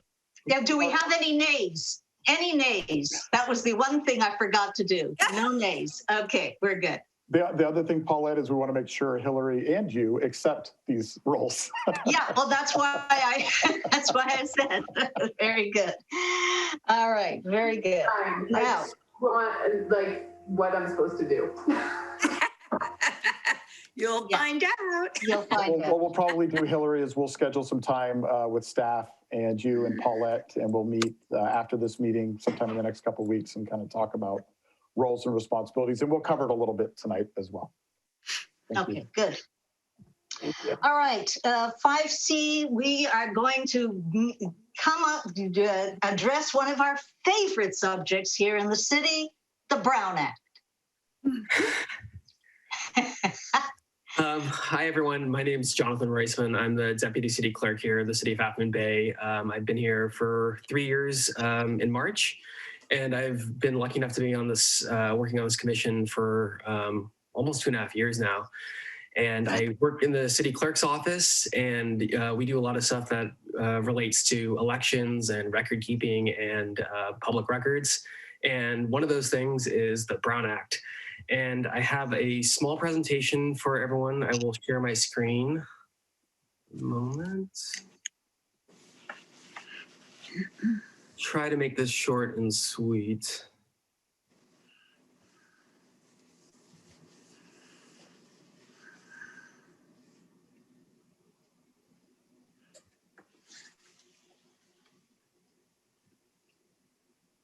Can everyone see my screen? Yes. Yes. Okay. Okay. So the Brown Act is a law that was passed by the state government in 1953, and the purpose was to set a minimum standard for public meeting transparency so people knew what was going on with their elected officials. The goal is to allow the public to participate through public comment and for agenda posting requirements so that meetings had the content and the timing and location described to the public in a manner that allowed them to participate if they chose to. And it also created strict laws on discussing matters that not on the agenda. So a lot of things just can't be brought up if it's not agendized on an agenda.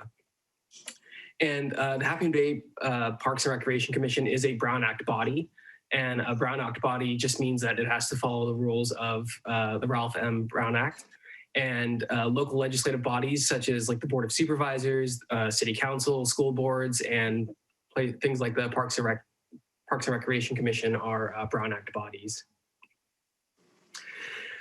So what is a meeting? And I don't just mean that like philosophically. In terms of state law for the Brown Act, a meeting is a gathering of a majority of members to hear or discuss any item of business or potential business.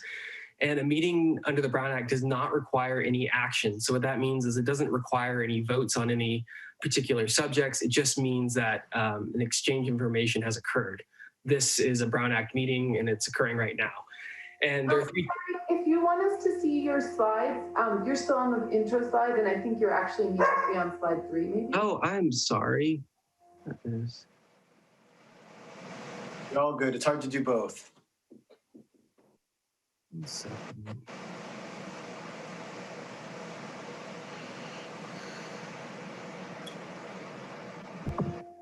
Jonathan, you might want to unshare it and then reshare it. I've found that has helped me in the past. And then do it in presentation mode. That might also help. Okay. We have now subcommittees. You see, okay. Yeah, that was good. Okay. So we have types of meetings. This is a regular meeting, and regular scheduled commission meetings, it just means that the commission must formally set the time and place for their agenda of their regular meetings and the bylaws or by resolution or some other formal rule, which this commission does. And that requires that our agendas are posted 72 hours in advance. Once in a while, we might see a special meeting where the body agrees to discuss a specific issue. And that only requires a 24-hour notice. And this will probably not come up, but there are emergency meetings, which we did have for the city council when COVID first began, that allows the political body to deal with an emergency situation. I don't think we'll have any of those with the Parks and Recreation Commission, but you just never know, right? So we have subcommittees. Last year, and I know the year before, Parks and Recreation Commission had subcommittees for various things, such as the concerts in the park.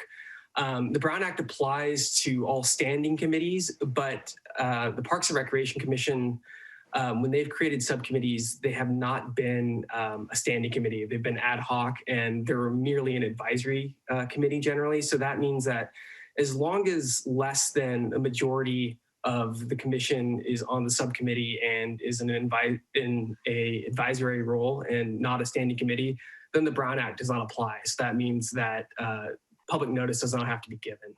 And historically, that's what the Parks and Recreation Commissions have, subcommittees have been, but that can always change. So there are two things that can kind of trip us up. One of those is serial meetings. So serial meetings are not allowed. And a serial meeting occurs when a majority of commissioners have been communicated about an issue and have developed what's called a collective concurrence. And a collective concurrence is when members have either directly or indirectly heard each other's opinion on a topic enough to collectively develop or begin to develop an agreement on an issue. And there are two main types of serial meetings. One's called a daisy chain meeting, and that's when one commissioner will talk to another commissioner about a specific project or topic. And then the person who, in this example, so Commissioner John calls Commissioner Kate to talk about a bond project, and then Commissioner Kate calls Commissioner Frank to discuss the same project.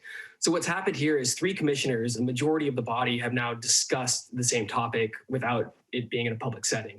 And that is against the Brown Act, that's against the law. Another way for a serial meeting to occur is what's called hub and spoke. And that's if one commissioner discusses the same topic with multiple commissioners independently. So if one commissioner wants to talk about something with Commissioner B and then calls Commissioner C to discuss the same thing and then calls Commissioner D and E, et cetera, then that's a hub and spoke serial meeting. And now a majority of the commission knows about this topic and they might be discussing it. They might be forming an opinion, and that's illegal because the public has not been given any notice about this. This can happen through emails too, or any electronic device, or like through phone.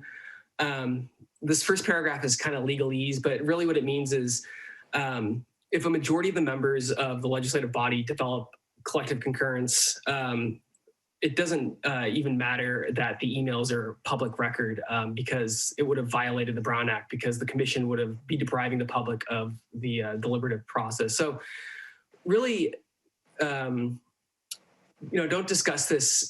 When you have topics like this, you have to discuss it in a public forum unless it's just two of you. And if two of you discuss it, then it's important that it just stays between the two of you. There are exceptions to the Brown Act. They include conferences, community meetings, attending other legislative bodies, such as if you all attended a city council meeting, or social or ceremonial events, which the city's had, before the pandemic, like for the city's 6-year anniversary party. You can all attend that, and you can all talk, together. The only rule in place there is you can't discuss commission business in these settings as a group. So you can talk socially, you can talk amongst, as friends, but you can't talk about the commission. And even though, the 5 of you could, huddle in a corner and talk about something that has nothing to do with this commission, it's not a good idea. It's really bad optics. So if you're in this situation, it's probably good to mingle with other people. And if all 5 of you, or even if 3 of you are there, just make sure that it appears that you're not discussing commission business, and, don't discuss commission business. So really, the Brown Act is just designed for public transparency, and it's important to show the public that, you care about that. So just make sure that, serial meetings are usually what trip people up. And if you have any questions, I'm happy to take them now or to answer them at any time. Can I just want to add something really quick that pertains to this, especially talking about the serial meetings.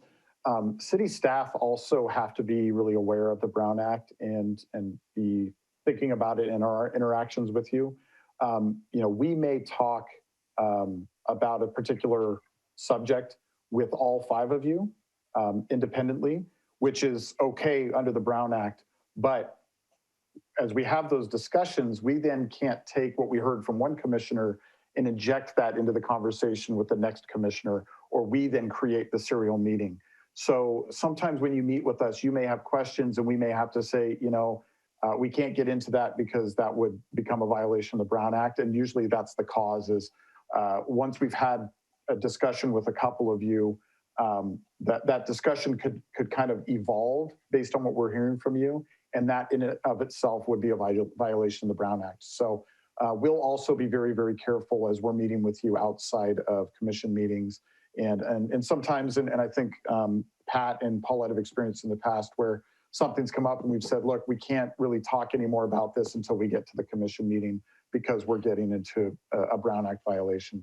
So I wanted to put that context out there for you so you understand where we're coming from as well, because we're also subject to the Brown Act. Thanks for adding that, Matthew.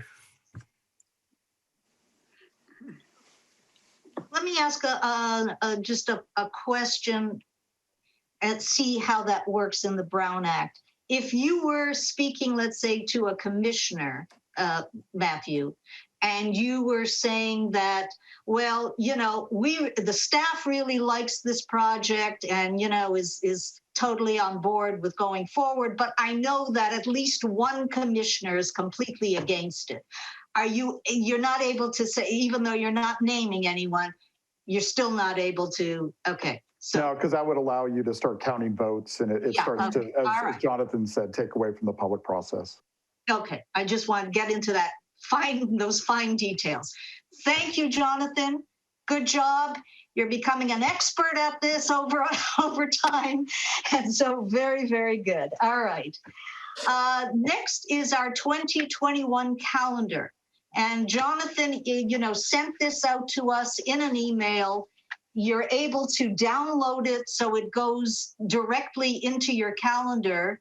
But otherwise, make a note of all of those dates. Does anyone not have it? Is there anyone confused or not have it?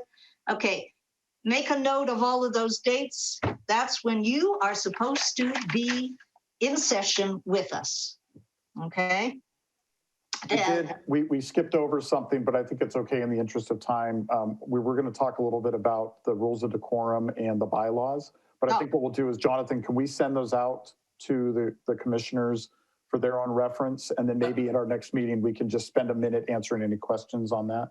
Yeah, it's a part of this agenda packet, but I'll send it out for next agenda packet as well. Yeah. So if you all wouldn't mind reviewing that, and speaking of the bylaws and the calendar, after 3 absences in a row, or 3 absences in a 1-year period, the rest of the commissioners have the ability to remove a commissioner because of their lack of involvement and engagement. It's not required. Obviously, we're all people here. We consider each other's lives and what's going on. I think the most important thing is, if you're going to miss a meeting, if you can notify Jonathan and the chair, so that and Paulette this year, so that they're aware you're not going to be there and we can plan accordingly. If there's something coming up and 3 of you can't come, we will just simply cancel that meeting, rather than all the time and effort that goes into planning a meeting and noticing it and getting PCTV here and then not being able to hold that meeting. So I think that's just an important thing to see in the schedule and in our bylaws. Thanks. All right. Next we have Paul, sorry to interrupt you. We'll have to vote on the 2021 calendar. Just okay, very good. to approve it. All right, our 2021 calendar. So take a look at that. Unless there's something really that we all know right away, September 22nd, none of us are going to be there. Let's do a different date. If everything looks okay to everyone, let's get a motion to approve the calendar.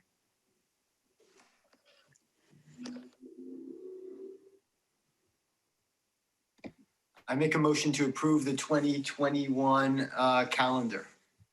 I second that motion. All right, we got that. Done. Yep, everyone in favor? Let's just do a roll call, because it's a little harder to do not in person on Zoom eyes. So Pat? Aye. Luis? Aye. Adam? Yep. Hillary? Aye. And I say yes as well. Okay, so we've passed the calendar.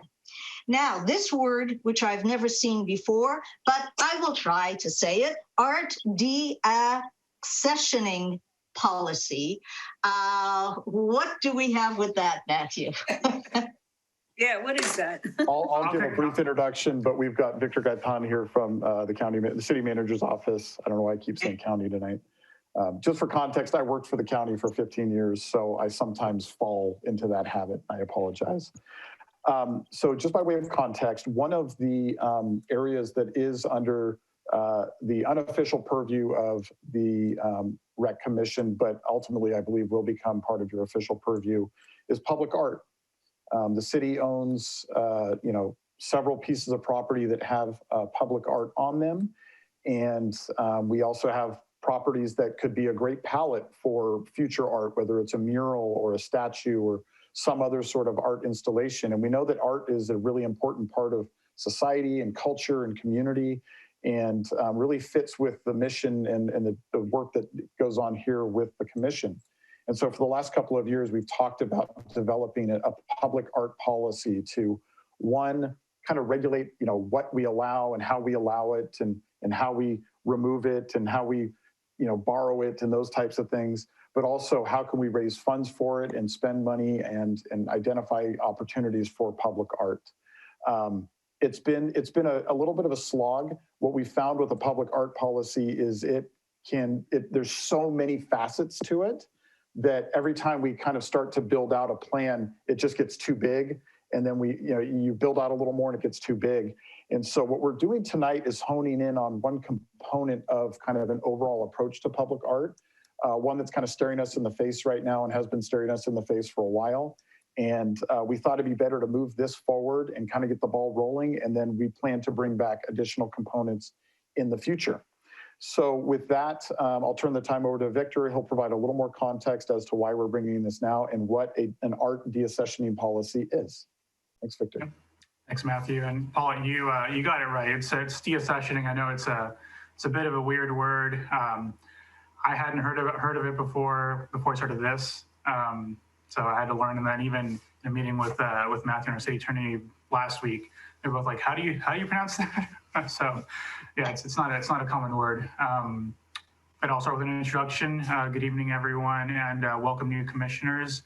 I know some of you, but for those of you that don't know me, my name is Victor Gaitan. I'm the Community Services Management Analyst in the City Manager's Office, and it's kind of a fancy way of saying that I manage some projects and programs in the City Manager's Office that have to do with community services. So I work closely with a lot of our local nonprofits and just kind of run different projects and programs. So public art has fallen under that, and I'm happy to take over it. I do have a bit of a background with working with public art. Like Matthew, I used to work at the county as well in the County Manager's Office. Worked for a bit there in North Fair Oaks, where I did manage some big mural projects. If you've been down Middlefield Road in North Fair Oaks recently, you might have seen a big mural at a parking lot at I think it's 2nd or 3rd in Middlefield. So that was a very big project. That one is probably 30, 40 feet high by 80 feet wide. So it's a pretty big mural. So that was a fun project. A little bit more about me. I grew up in San Mateo. Lived there my whole life. Came to Half Moon Bay a lot, but actually moved to Half Moon Bay last year. So now I don't know if I can officially say I'm a local. Locals probably say I'm not a local, but I live here. So, and I love living here, especially, during COVID, just enjoying our outdoor spaces. It's been great. So with that, I'll dive right into the policy and I'll share my screen. And this is a very large overview. Some of my slides have a lot of text, so I'll try to condense it. But I figured with a policy, it's kind of better to overshare so that you get a better picture of everything than undershare. So let me go to screen share.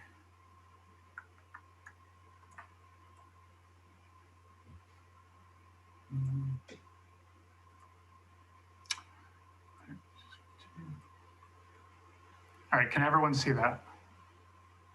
Cool. Yes.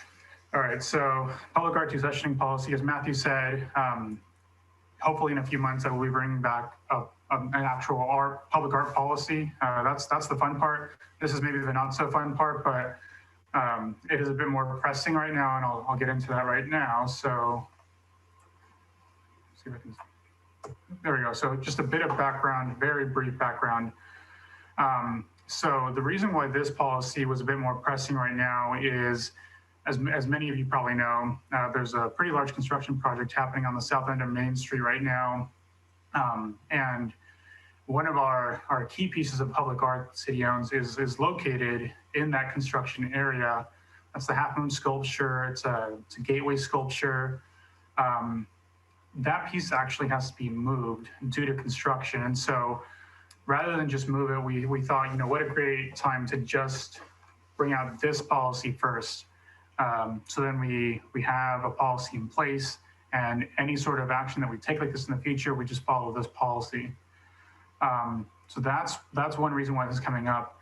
But also, as you walk around our parks down Main Street and Carter Park, you've probably seen other sculptures that seem to be deteriorating.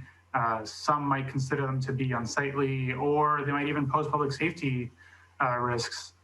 And so because of either having to move artwork due to construction or because of deteriorating and unkept artwork, this policy has come forward.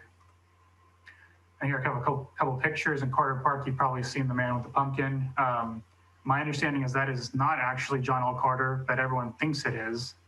I'm not sure exactly who that is. And that's one thing that you'll see kind of moving through this policy and through our formal public art policy, a lot of our artwork is quite old, and there aren't, really good records about the history of them, about how they came to be, sometimes who the artists are, so that's one piece of art. Then at Kitty Fernandez Park, the statue on the left, as you can see, the metal is exposed and rusted in the back because the cement has chipped off. I had a picture from the back that I should have posted. It's just totally exposed, and you can actually, not that I would suggest you do, but you can actually walk up and pluck pieces of the statue off. And then on the right-hand side, that's toward the north end of Kitty Fernandez Park. That one isn't in that bad of shape. It's not really falling apart, but it is showing its age as well. And then, of course, the Half Moon on the south end of Main Street, which really is a bit, it's much more than just the statue, because you have the lights, you have the Half Moon Bay sign down there at the bottom. So part of this policy be helping to figure out the process for moving that and relocating that somewhere within the city. And I've broken down the policy, and again, I said there's a lot of text, so I'll just kind of go through it. And the word deaccession, I'll start with that. Deaccession is the formal procedure for removal of an artwork owned by the city and the determination of its future disposition. So that's all it is. It's not that complicated. And again, it's, as I mentioned, it's necessary partly because of issues that have come up. But overall, an actual policy is necessary because removing a piece of artwork is honestly, it can be a very sensitive matter. There might be history associated with artwork, especially if it's created by an artist who still lives in town, who has relatives that live in town. And so we need to have a formal policy in place whenever we consider removing, moving, or doing anything to a piece of art that is considered permanent in our collection. And that's another thing. This policy only applies to permanent pieces of artwork. Temporary artworks will most likely be considered in the larger public art policy. And here are the main points about the policy, mainly that any piece of art that is being considered for deaccession can be initiated by city staff. If a city staff member says, hey, there's this issue with this piece of artwork, by Parks and Rec commissioners, if you can think that any piece of art should be considered for deaccession, or by the artists or their designated heirs or legally appointed representatives if they're no longer around, if they think that the art has kind of served its purpose and its time. And at least once a year, the city will kind of do an inventory of all of its artwork, evaluate whether any piece is necessary for deaccession. And then after that inventory, that'll be presented to the Parks and Rec Commission just to update you and for the commission to help make the determination and kind of continuing deaccession. But ultimately, the final decision on deaccession lies with the City Council. So the Parks and Rec Commission will make a recommendation, but the City Council makes final determinations. And guidelines and criteria, here's a list. You can kind of read through. I'm not going to list all or mention all of them right now. But like I said, if an artwork has been damaged and repair or remedy is impractical or infeasible, if it poses a security risk or public safety risk, there are just a variety of criteria that could be considered. And you might have a piece of art where only one of these criteria is considered if it's that big, or you might have a piece of art where multiple criteria are considered. But these are just guidelines basically for anybody to bring up deaccession for a piece of artwork. And I can go back if you have any questions at the end. Now the procedures, there will be a formal procedure for deaccession. So a formal request has to be submitted. It can be submitted by city staff, by Parks and Rec commissioners, or by the artist or their designated heirs or legally appointed representatives. That request is submitted to the city manager's office, most likely to me. And at that point, the city manager's office will follow a process to try to get in touch with the artist or their heirs, to let them know that this is being considered. That may not always be possible, depending on how old a piece of artwork is, what the records are. And then after going through that process, the deaccession request and all the information will again be presented to the Parks and Rec Commission, where you will review the request and form a recommendation to the City Council. So again, this is some of the information that we hope to be presented in the deaccession request. And again, I highlight and bold and underline available whenever that information is available, because especially for older artwork, it might not always be. We do hope to do a better job moving forward with any new artwork that we come into the city, so that we won't have that issue. But for our existing artwork, that might be the case where we might not always have that information available, but we'll have as much information as possible.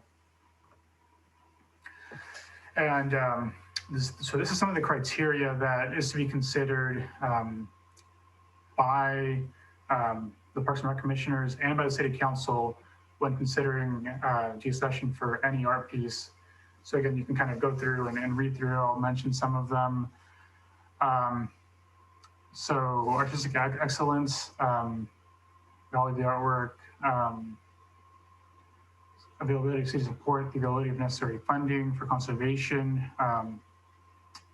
and also if there's any real property for siting artwork, if it needs to be moved. Timing, as I mentioned, safety or hazard emergencies, bullet construction schedules like we're working with right now with South Main Street might kind of speed this process up. And then also, if there's any community feedback, I don't know that we have that yet for any of our artwork, but if there's any significant community feedback on removing or relocating a piece of artwork, that might be a criteria.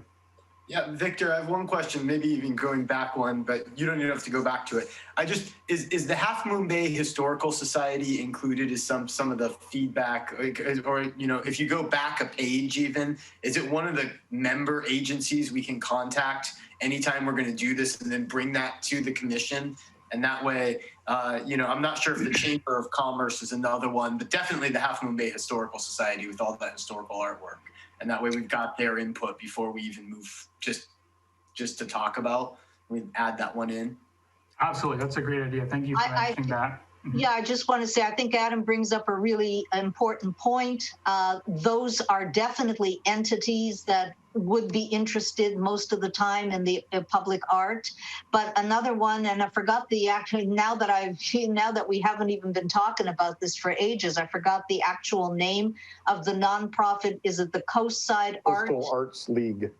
Coastal Arts League. Definitely, at least the head of that should be involved in in anything that we are going to discuss in this manner. Yeah. Absolutely. Thank you both for bringing that up. And I imagine that will be part of our process in trying to obtain any sort of information about the artwork, the artist, the process, when it came to be, reaching out to community partners like that, reaching out to the commission, or maybe even just the public in general, who, we have a lot of long-term residents that might know a lot more than some of our staff do. So absolutely. I'd also say cultural groups would be important. If there's a piece of artwork, we want to make sure that, individuals, we have a large Portuguese community here, a large Latino community. We want to make sure that, where we're kind of covering the technical bases, we're not missing some cultural context as well. No, it's all good, because this stuff can be tricky at times. Yeah. When you get into it, so it's just good to do the due diligence. Like that moon, I don't know who's attached to that moon at all. I'd be curious to know. How did it get there? Who knows? Yeah, and that's probably the newest piece that we have, I think. Yeah, probably, right? Yeah.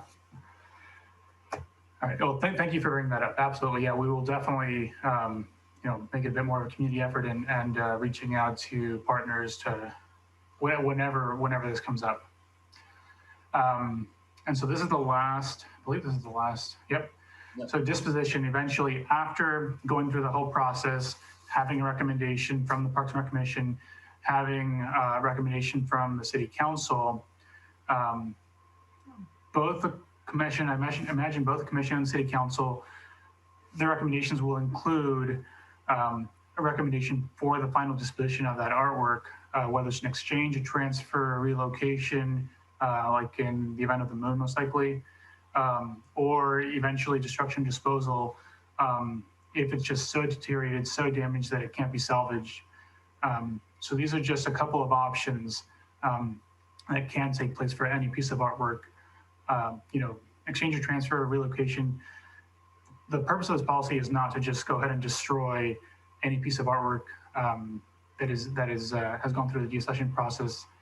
If anything, that's probably one of the last things that we want to do. So again, anytime that any piece of artwork is presented for deaccession, these options will be presented to you all as commissioners and to the City Council as considerations. And the one note I will make at the very bottom, a fine print, I guess, there may be times where, there's a crazy, weather event, accident, something happens, and a piece of artwork has been damaged and poses a significant public safety risk.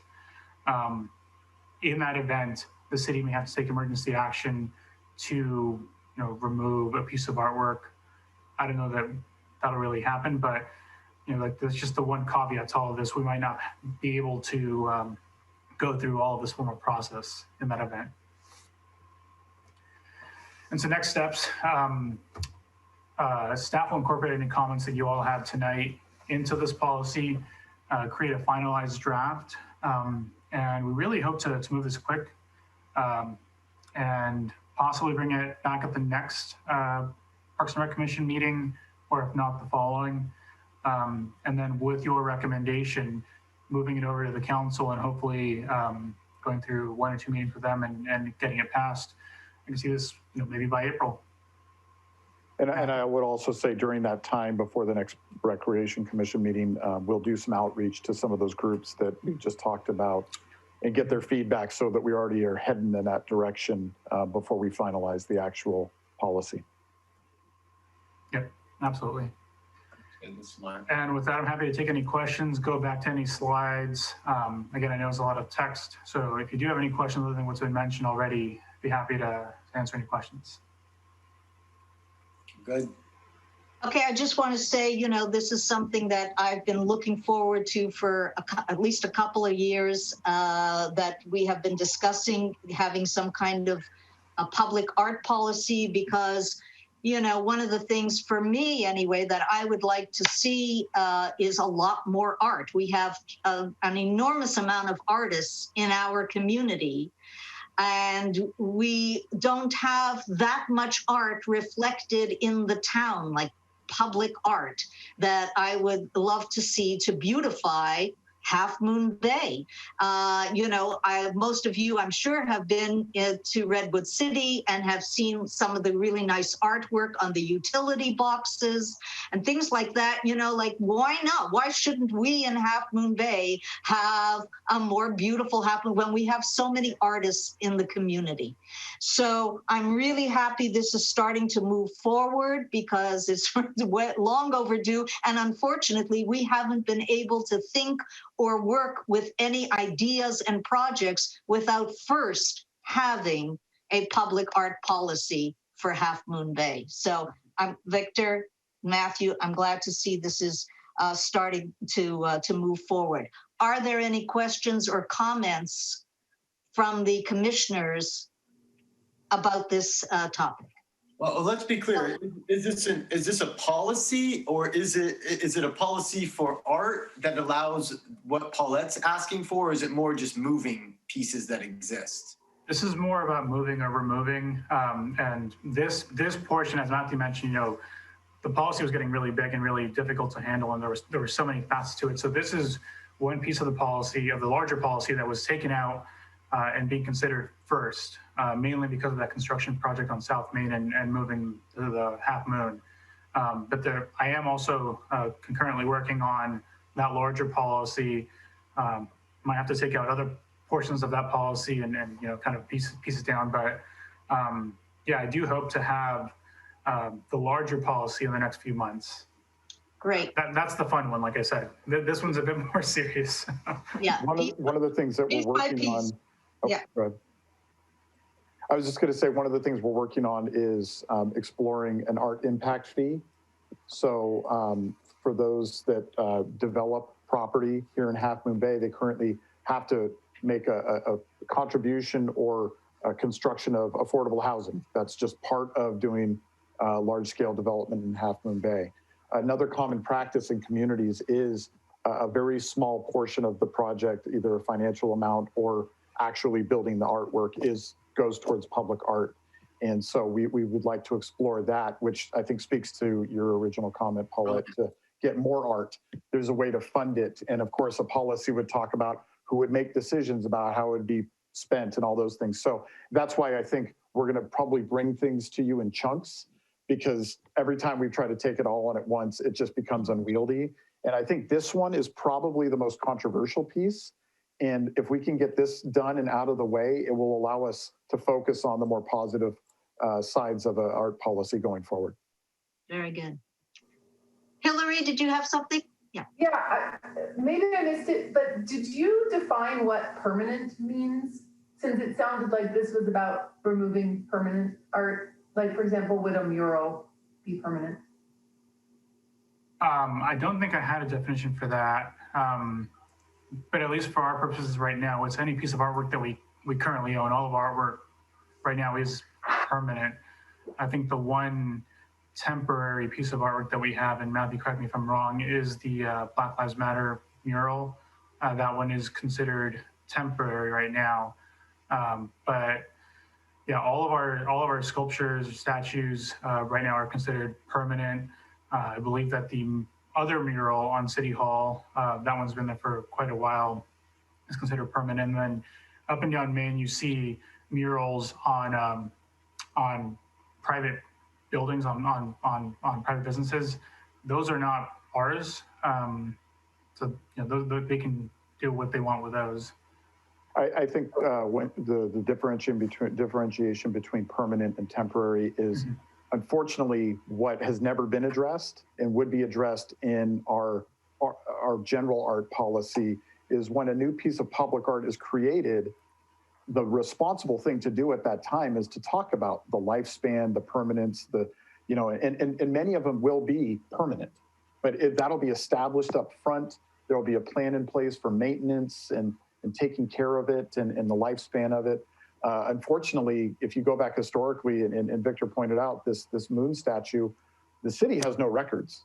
And so we're going to have to work with the community to kind of piece that story together and try to figure out what was the intent, why was it put there, should it just be relocated somewhere else on that site, or is there a better place to serve a better purpose somewhere else? So I think a lot of this is looking forward, that when we start developing public art in the future, it's really much more planned and strategic than just, put up a piece of art and hopefully somebody will remember why and how down the road. Way overdue. Way overdue. All right, any other comments on this one? Questions? Okay, it sounds like we're done with this one. Another comment? No, that's it? Okay. So let's talk about commission goals for 2021. Great, thank you. And I'll take this. And this is actually a very short item. The purpose of this is to set some context and get your minds thinking for a future item to really set these goals. So one of the things that I think is important for any group is to really define, we've got bylaws that talk about your purpose and your role, but you are a group made up of individuals with talents and experience and goals and hopes for the community. And in serving in this role, you have the opportunity to work together to promote some special things that this group is best equipped to do. And so each year we try to take a little bit of time to talk about goals or priorities or focus areas that we want to focus some of our staff time and some of our program resources towards in a year, that you all as a group can focus some energy towards. Often we can bring in experts and speakers on a particular topic to help educate ourselves and lead us towards these goals. Last year in 2020, we met just like this, the first meeting in January, and we talked about some goals. At that time, it was decided, two things were decided. The first was that we really wanted to limit it to one or two very specific things or projects so that we weren't spreading commissioners and staff thin, especially because there's a lot of other things that we're already working on. The second piece was a desire to align the work of this commission with the priorities of the city council. And so in March of last year, as we do every year, and we will be doing this March, the city council meets to hold a priority setting session where the council itself sets its priorities for the city for the year, usually 5 major priorities, and then staff develops work plans to work towards those priorities. In 2020, we held that meeting in early March. I remember that meeting very well. It had come on the heels of listening sessions with the community where we bring the community together to talk with the council. We were just starting to hear inklings about this mysterious disease and how it might impact the community. I remember the food we had at the priority setting session. We had staff with gloves, and nobody could touch the food, and we kind of felt ridiculous doing it. It felt like we were really being over the top, but we were just trying to be sensitive to some things we were hearing in the news. And of course, it was only a week later that the shelter-in-place orders were put into effect, and everything changed. So the city council set its priorities. We canceled the March meeting of this commission because there was so much up in the air and so much just unknown at that time. And this council or this group never really reconvened on the ideas of goals and priorities, much like staff went into very much a reactionary mode. I can share with you a couple of things that were discussed by this commission last year, just to get kind of your thoughts going of things that they saw as potential priorities for the year. And then I'll talk a little bit about the council's process plan for this year for their own priorities. So some of the things that were discussed last year as we started to think about and brainstorm priorities was looking at Earth Day and hoping to create some additional events around Earth Day for our community that were recreation related. So it could have been, I think, and Paulette, you might speak to some of this because I know some of this was your thoughts. Guided tours on Earth Day to help people better understand our natural environment here on the coast side and how that relates to the environment and protecting the environment. Music, events, different activities. We were really, really working closely with CFOG, which is the nonprofit that was formed to develop a community garden on city property. So there was an idea of partnering with them to create some activities around the kickoff of that community garden. The Johnston House was another item that rose to the top of the list. Just so you know, the city has an agreement with the Half Moon Bay History Association for the use of the historic jail and garage on Johnston Street directly behind City Hall. And through that agreement, they operate a micro museum and are going to build a larger full-scale history museum on that site. The city owns the property and the improvements at the Johnston House.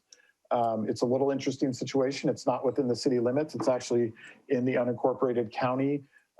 There's some history to that. And the Johnston House Foundation is a group that was formed to rehabilitate, for those of us that, by the time my family moved to the coast side in the early 1980s, it was what it is. It was the White House on the hill. But going back before then, that house was very dilapidated and it actually collapsed at one point. And this is a nonprofit that pulled together funds and resources and energy to rebuild that house. And now they do the tours and they collect, the artifacts that are there from, family members from the Johnston family and other artifacts that are period relevant. And they maintain the interior of that building. But the city does not have an agreement with them. And I think this commission has expressed some concerns, and staff certainly has some concerns that there is not enough public access at that site. And so it's been prioritized or discussed for prioritization to really work with them in the same way that we worked with the History Association to get a new agreement in place. This year has obviously been an odd year, and making contact with them and working with them has been very difficult, but that is another one that was identified looking forward. And then, Carter Park is always at the top of the list. So those were some of the things that were discussed last year. I don't share those with you to try to push you in any particular direction. It's just to give you some examples of what the commission was thinking last year. Obviously, the world is a completely different place right now, and our perspectives and the way we look at things have changed. And so you may have other ideas or thoughts on what we could set as priorities for this group in the coming year. Paulette? Yeah, Matthew, we have 3 new commissioners on this. So the majority of us have not been regularly meeting and dealing with these topics.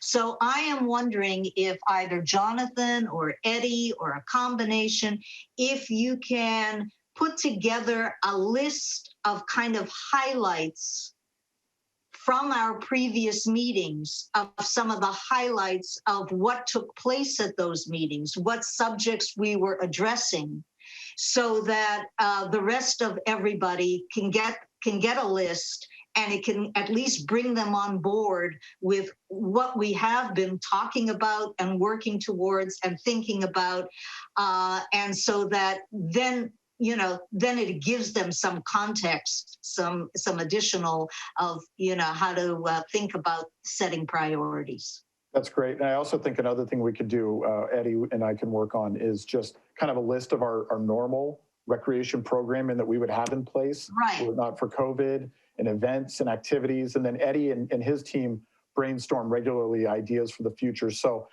maybe because we're going to want to take this up in more detail at a future meeting, leading up to that meeting, we'll provide you with a nice packet of some of this context.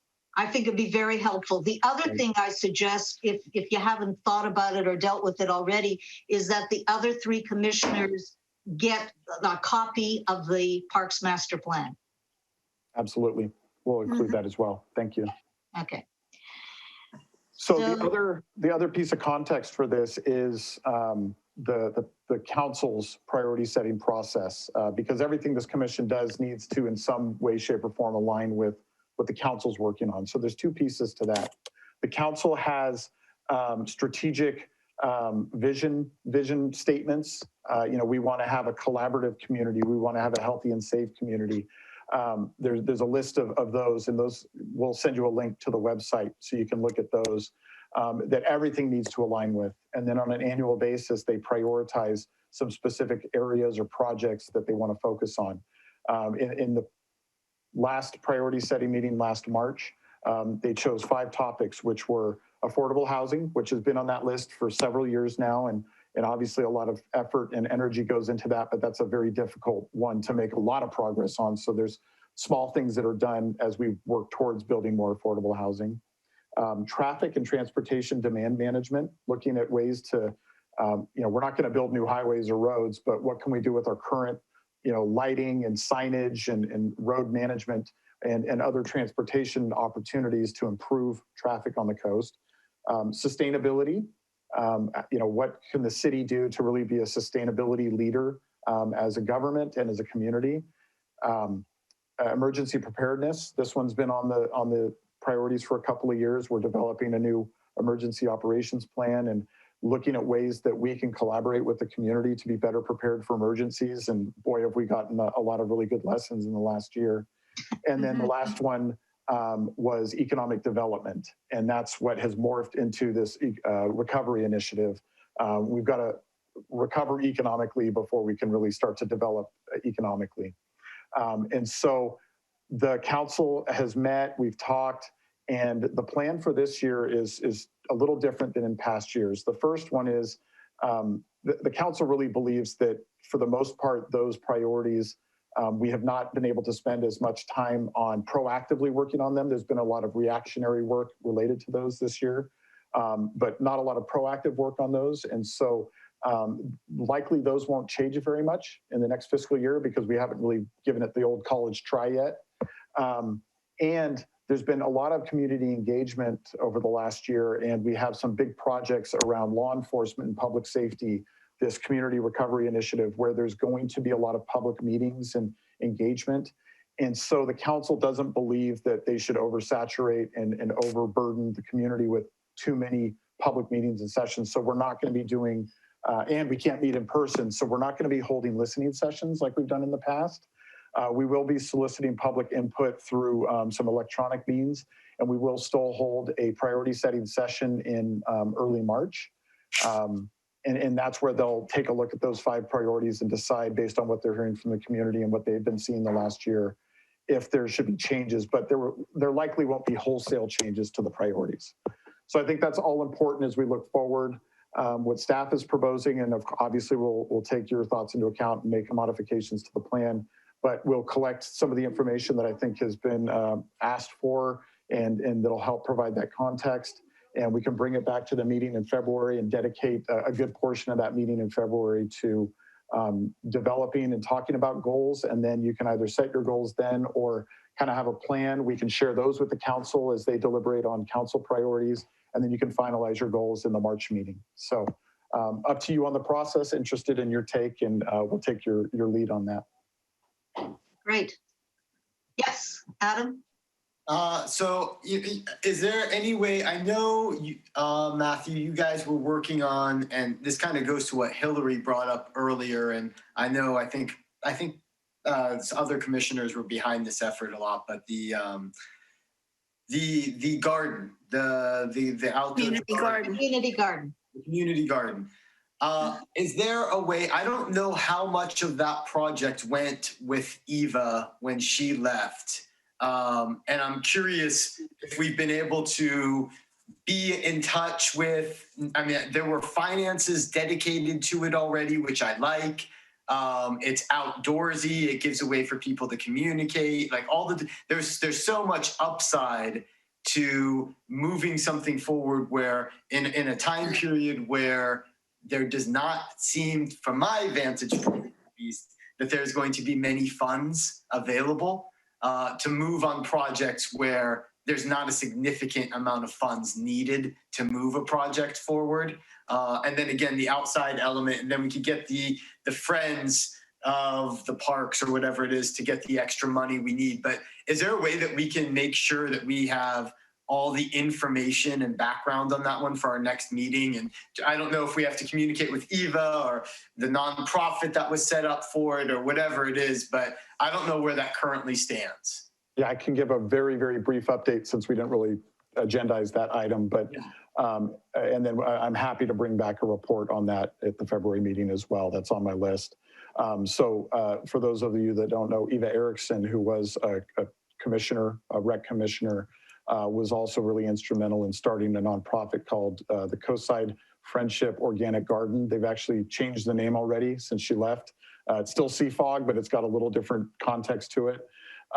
She moved away late last year, and so that group has had to reorganize themselves a little bit. They've now selected a couple of co-chairs. I'm in contact with them. The other big thing is they were really focused on doing something at the Johnston House next to the train depot. They have made the determination, and I think we all agree that there's actually a lot of constraints there, and that's not the location anymore. And so we're working with them on a variety of potential other locations on city property or potentially non-city properties. So to answer your question, it is moving forward. It's taken them a little time to get reorganized, but they're ready to move. I've been in correspondence with them this week, and we'll probably meet with the chair and some of their board members later this week or early next week. And I'll be prepared with an update for next month. Cool. And can you just bring the funding that exists? Right. The council approved $20,000 to assist in the development of that. And I think they've raised another $50,000 through grants and donations as well. So there's some funding there to get this going. And it really depends on the site that they are able to take over to build this, how much infrastructure will be needed to make it happen. Okay, cool. Yeah, just curious. Yeah. I have a question. It's sounding to me like you were suggesting that the city council was not really going to revise their priorities much since, and I'm just kind of astonished by that, just because our community has like experienced this massive trauma, and it really exposed so much the sort of need for our public lands. They've been overrun during this time, and all the cracks are there, and the community is screaming about it like incessantly. And so I'm just a little surprised that the priorities could possibly remain the same if we're trying to recover and like rebuild. It seems hard to me to do that without saying, wow, well, like this is now what our new reality is, that everyone is being forced to spend their time outside. The entire Bay Area is flocking to Half Moon Bay. There's like 2 porta potties, and like all these issues have come up. I'm just really surprised that we would just say, okay, and so let's move forward with what we planned before the pandemic, rather than say, how can we leverage our public lands, especially our parks, and our recreational facilities to better handle demand, to expand them so that we can, allow people to better socially distance and take on this massive load of people. I don't know. To me, I would have just instantly assumed we were going to reprioritize to recover and not just try to move forward with status quo. Too soon. You bring up excellent point, Matthew. You muted yourself. Yeah, I was unmuted and then I muted myself. Excellent point, Hillary. Go ahead, Matthew. Yeah, so I think a couple things there, and I think you're exactly right. But I think part of it is the context of the council priorities. So a lot of the work that you're talking about is within the day-to-day purview of city staff and stuff that we are already working on and doing. The council priorities are where there's additional effort or energy focused on a particular issue. And the list of priorities is very high level. And then based on what comes from those discussions and the priority setting meeting, staff comes back with actual work plans that get into the details. And so, for instance, economic development, when we left that meeting in March last year, thinking about economic development, based on those conversations, there were some specific things that meant.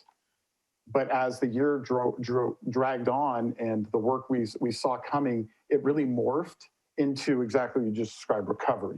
So from an economic development standpoint, economic development is still a priority, but the context is different. It's no longer just reimagining Main Street or sprucing up the downtown or going after some company that's had interest in the community. Now it really is first, how do we recover as an economy, and then look forward to economic development. And so the priorities may not change wholesale, but the work plan underneath them will be reactionary to what's going on in the community. And so that's why we'll still have a public input process. It just won't be the traditional listening sessions. And I think comments like yours are going to be really important to say, hey, you prioritized X, Y, or Z. I think that means something different now, and here's what I think that means, so that the work plans that come out of it also are modified. And like I said, there may be changes to those priorities, but when you think about those high overarching things, economic development is now economic recovery. That is very important right now. The traffic and demand management could mean, how do we manage the crowds coming in that we had seen before, but is now at a level we have never dealt with? Sustainability can mean a lot of different things. Emergency preparedness, that is staring us in the face every day right now. Mm-hmm. Like literally right now it is, with the concern about debris flows and things like that. So I think that's the key is when we talk about the council priorities, we're talking about high level issues, that then staff and the council and the community work to develop a plan that really reacts to what's going on at the time. Okay, that's helpful. Yeah. But definitely your feedback and input to the council is going to be really important leading up to that meeting in March. Yeah, and Hillary, I would encourage you to reach out directly to your council member that elected you and bring up that exact. I think you're right on topic. You should absolutely be talking to your council member about that directly.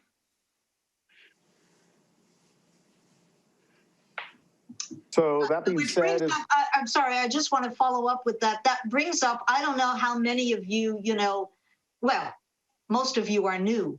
So I'm just going to say that what Adam just said is really an important thing. A lot of times the council members who appointed you don't necessarily reach out to you to find out, what's going on.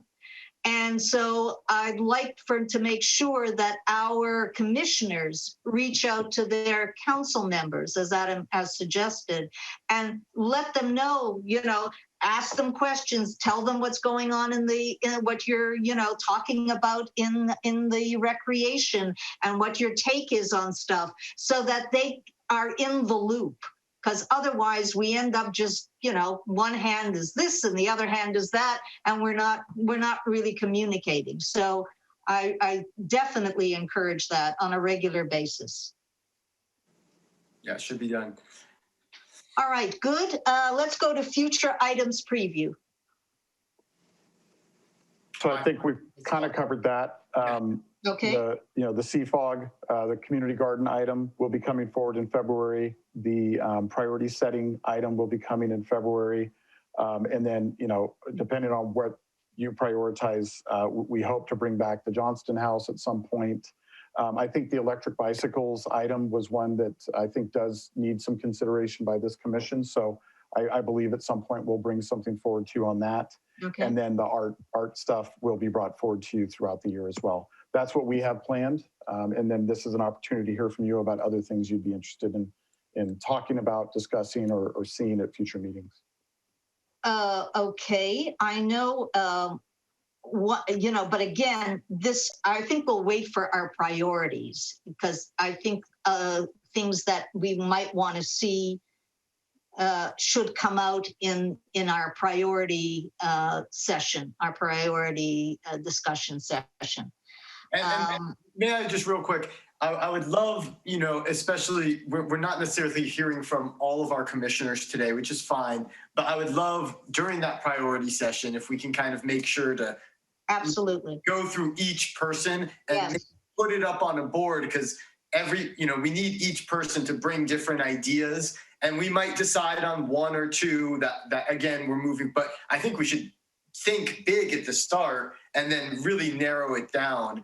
Because again, like Matthew, you said, we can't have too many things and they need to be, very focused, and it's not, but there may be something that none of us have thought of before that somebody else brings up and we're like, you know what?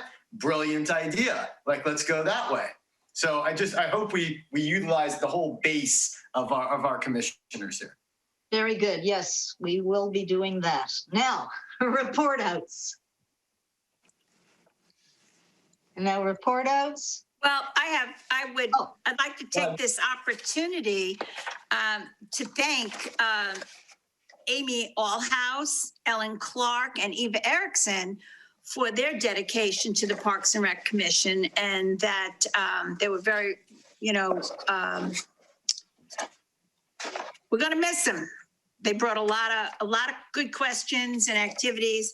And I do want to welcome our new commissioners and let you know that sometimes we just have to take a big breath. It seems like an awful lot of information. And one of the things that's great is that we have a terrific pipeline of communication as well. So this is really a good commission. I've had some experience on commissions, and this is it's a fabulous city to be part of. And I welcome you. I welcome you for stepping up, and thank you. So much. All right, so thank you, Pat. Commissioner comments. I agree with Pat about, but I'd like to actually see about inviting. I mean, by Zoom, it's pretty easy to invite people, to invite Amy, Eva, and Ellen to our next session so that we can formally thank them for serving on the commission and thank them for their service. Good point. Good point. Yes. Okay, and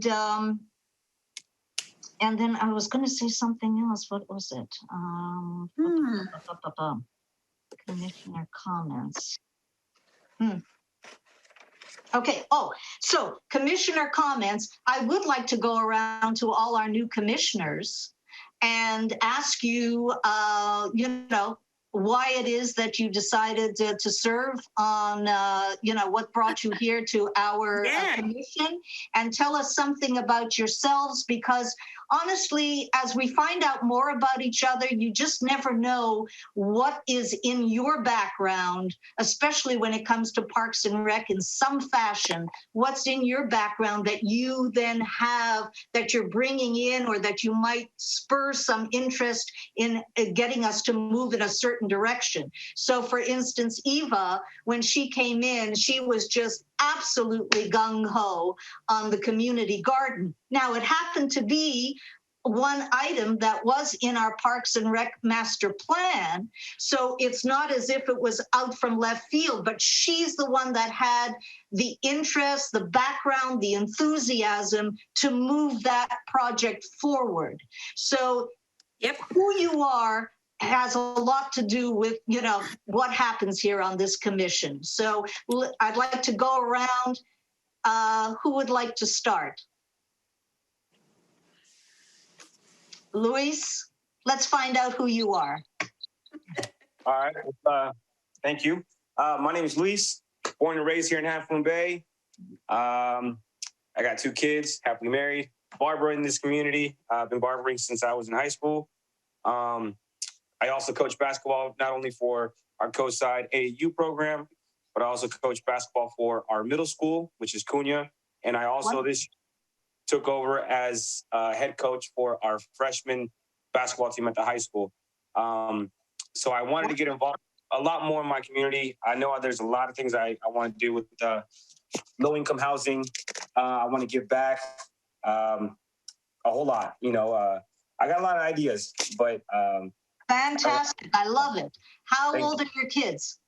I have an 11-year-old and a 6-year-old. I have my first one. Me and my wife had our first one when we were juniors in high school. Oh my gosh. All right. Well, congratulations. That's great. And welcome to the commission. That's fantastic. Thank you. Who's next? Hillary, you want to tell us about yourself? Sure. So I've lived in Half Moon Bay for about 12 years. And during that time, we moved to Half Moon Bay because we love the open space and the bluff tops, and came to run and spend time on the beach. And since coming to Half Moon Bay, I've spent a lot of time doing coaching with the soccer club, and with AYSO. So I have a lot of friends and so forth that are in children's sports. Wow. And I'm very interested in trying to help support youth recreation on the coast. And then on the flip side, I also have a huge interest in open space protection and really preserving what makes Half Moon Bay so special. And that's all the recreational opportunities that we have with our coastal trail. And I'm strongly interested in figuring out ways to build connections to it, and just so inspired by any idea that involves outdoor recreation and how we can make Half Moon Bay an increasingly popular just place where if people want to come and bicycle and run and walk, we have countless and endless opportunities to do that. So those are really my 2 big reasons for joining the commission. Wonderful. Hoping to help. Wonderful. Well, welcome. I'm so happy to have you on board, Hillary. That's just great. Adam? So I've been on the coast side for about 15, 17 years now, somewhere in between there. We moved here. My wife and I both like to surf. As you can see from this big gash on my head, maybe I got into a surfing accident recently, but it's all good, part of the process. I also coach soccer, basketball. I've got a 12-year-old, 9-year-old. And I mean, for me, one of the things I'm most excited about, you know, I love this commission is a great sense of male, female, different ages, different backgrounds, different pieces. And I really, you know, when we talk about Parks and Rec and really kind of getting our community, not only, you know, having events, let's just say like a concert in the park, but communicating out to our community to get attendance at those things and to make sure people actually show up. I feel like we've got a commission here that can help drive that from all different sectors of Half Moon Bay. And I think it's incumbent on us to really make sure that we utilize and begin our own networks to make sure that we don't just help provide things, but we also encourage people to attend and be part of the community as much as possible. And I'm kind of all about building these community connections to make sure people are out and with each other and happy. And, you know, getting those connection feelings. And I'm also very excited to learn from you all because these great backgrounds and all the different pieces that people have to bring more community to Half Moon Bay. I'm excited to learn from you all as well. So I'm excited to be here. I'm excited to learn. Fantastic. Excellent. All right, great. Pat? Hi. Why I'm here?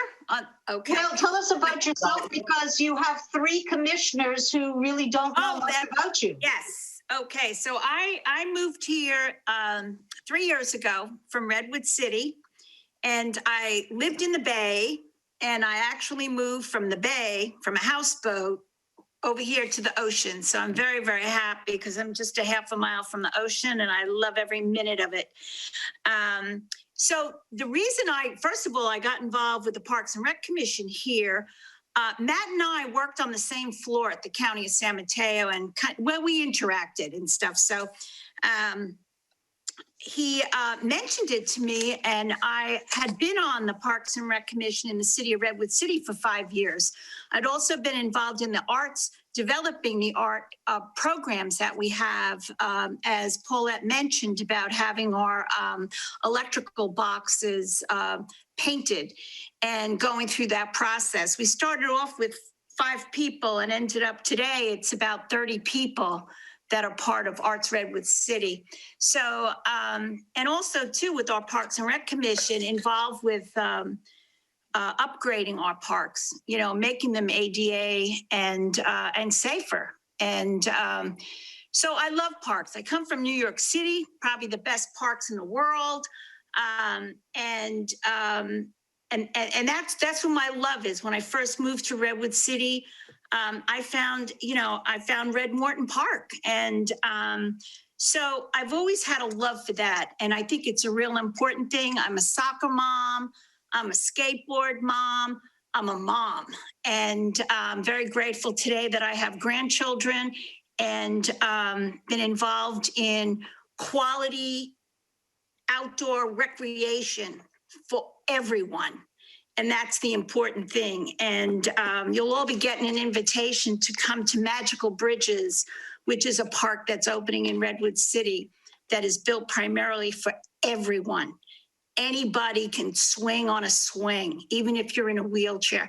And so there's a lot of wonderful things that can happen. And here we are at an apex where, you know, decisions are being made, and we have a wonderful opportunity. And I'm just so grateful that, you know, Half Moon Bay's here. And I'll tell you something, you know, living in some major cities and I've been in California for 50 years, but coming here to Half Moon Bay, I used to come here, you know, because it's only across the hill, but there is a wonderful sense here. And, you know, it's just maintaining that sense of community and appreciation for what came before us. So I thank you all for joining us. And, you know, we've got some wonderful leadership beyond a shadow of a doubt, and look forward to supporting them and having them support us. So thanks. Thanks, Paulette. Thank you, Pat.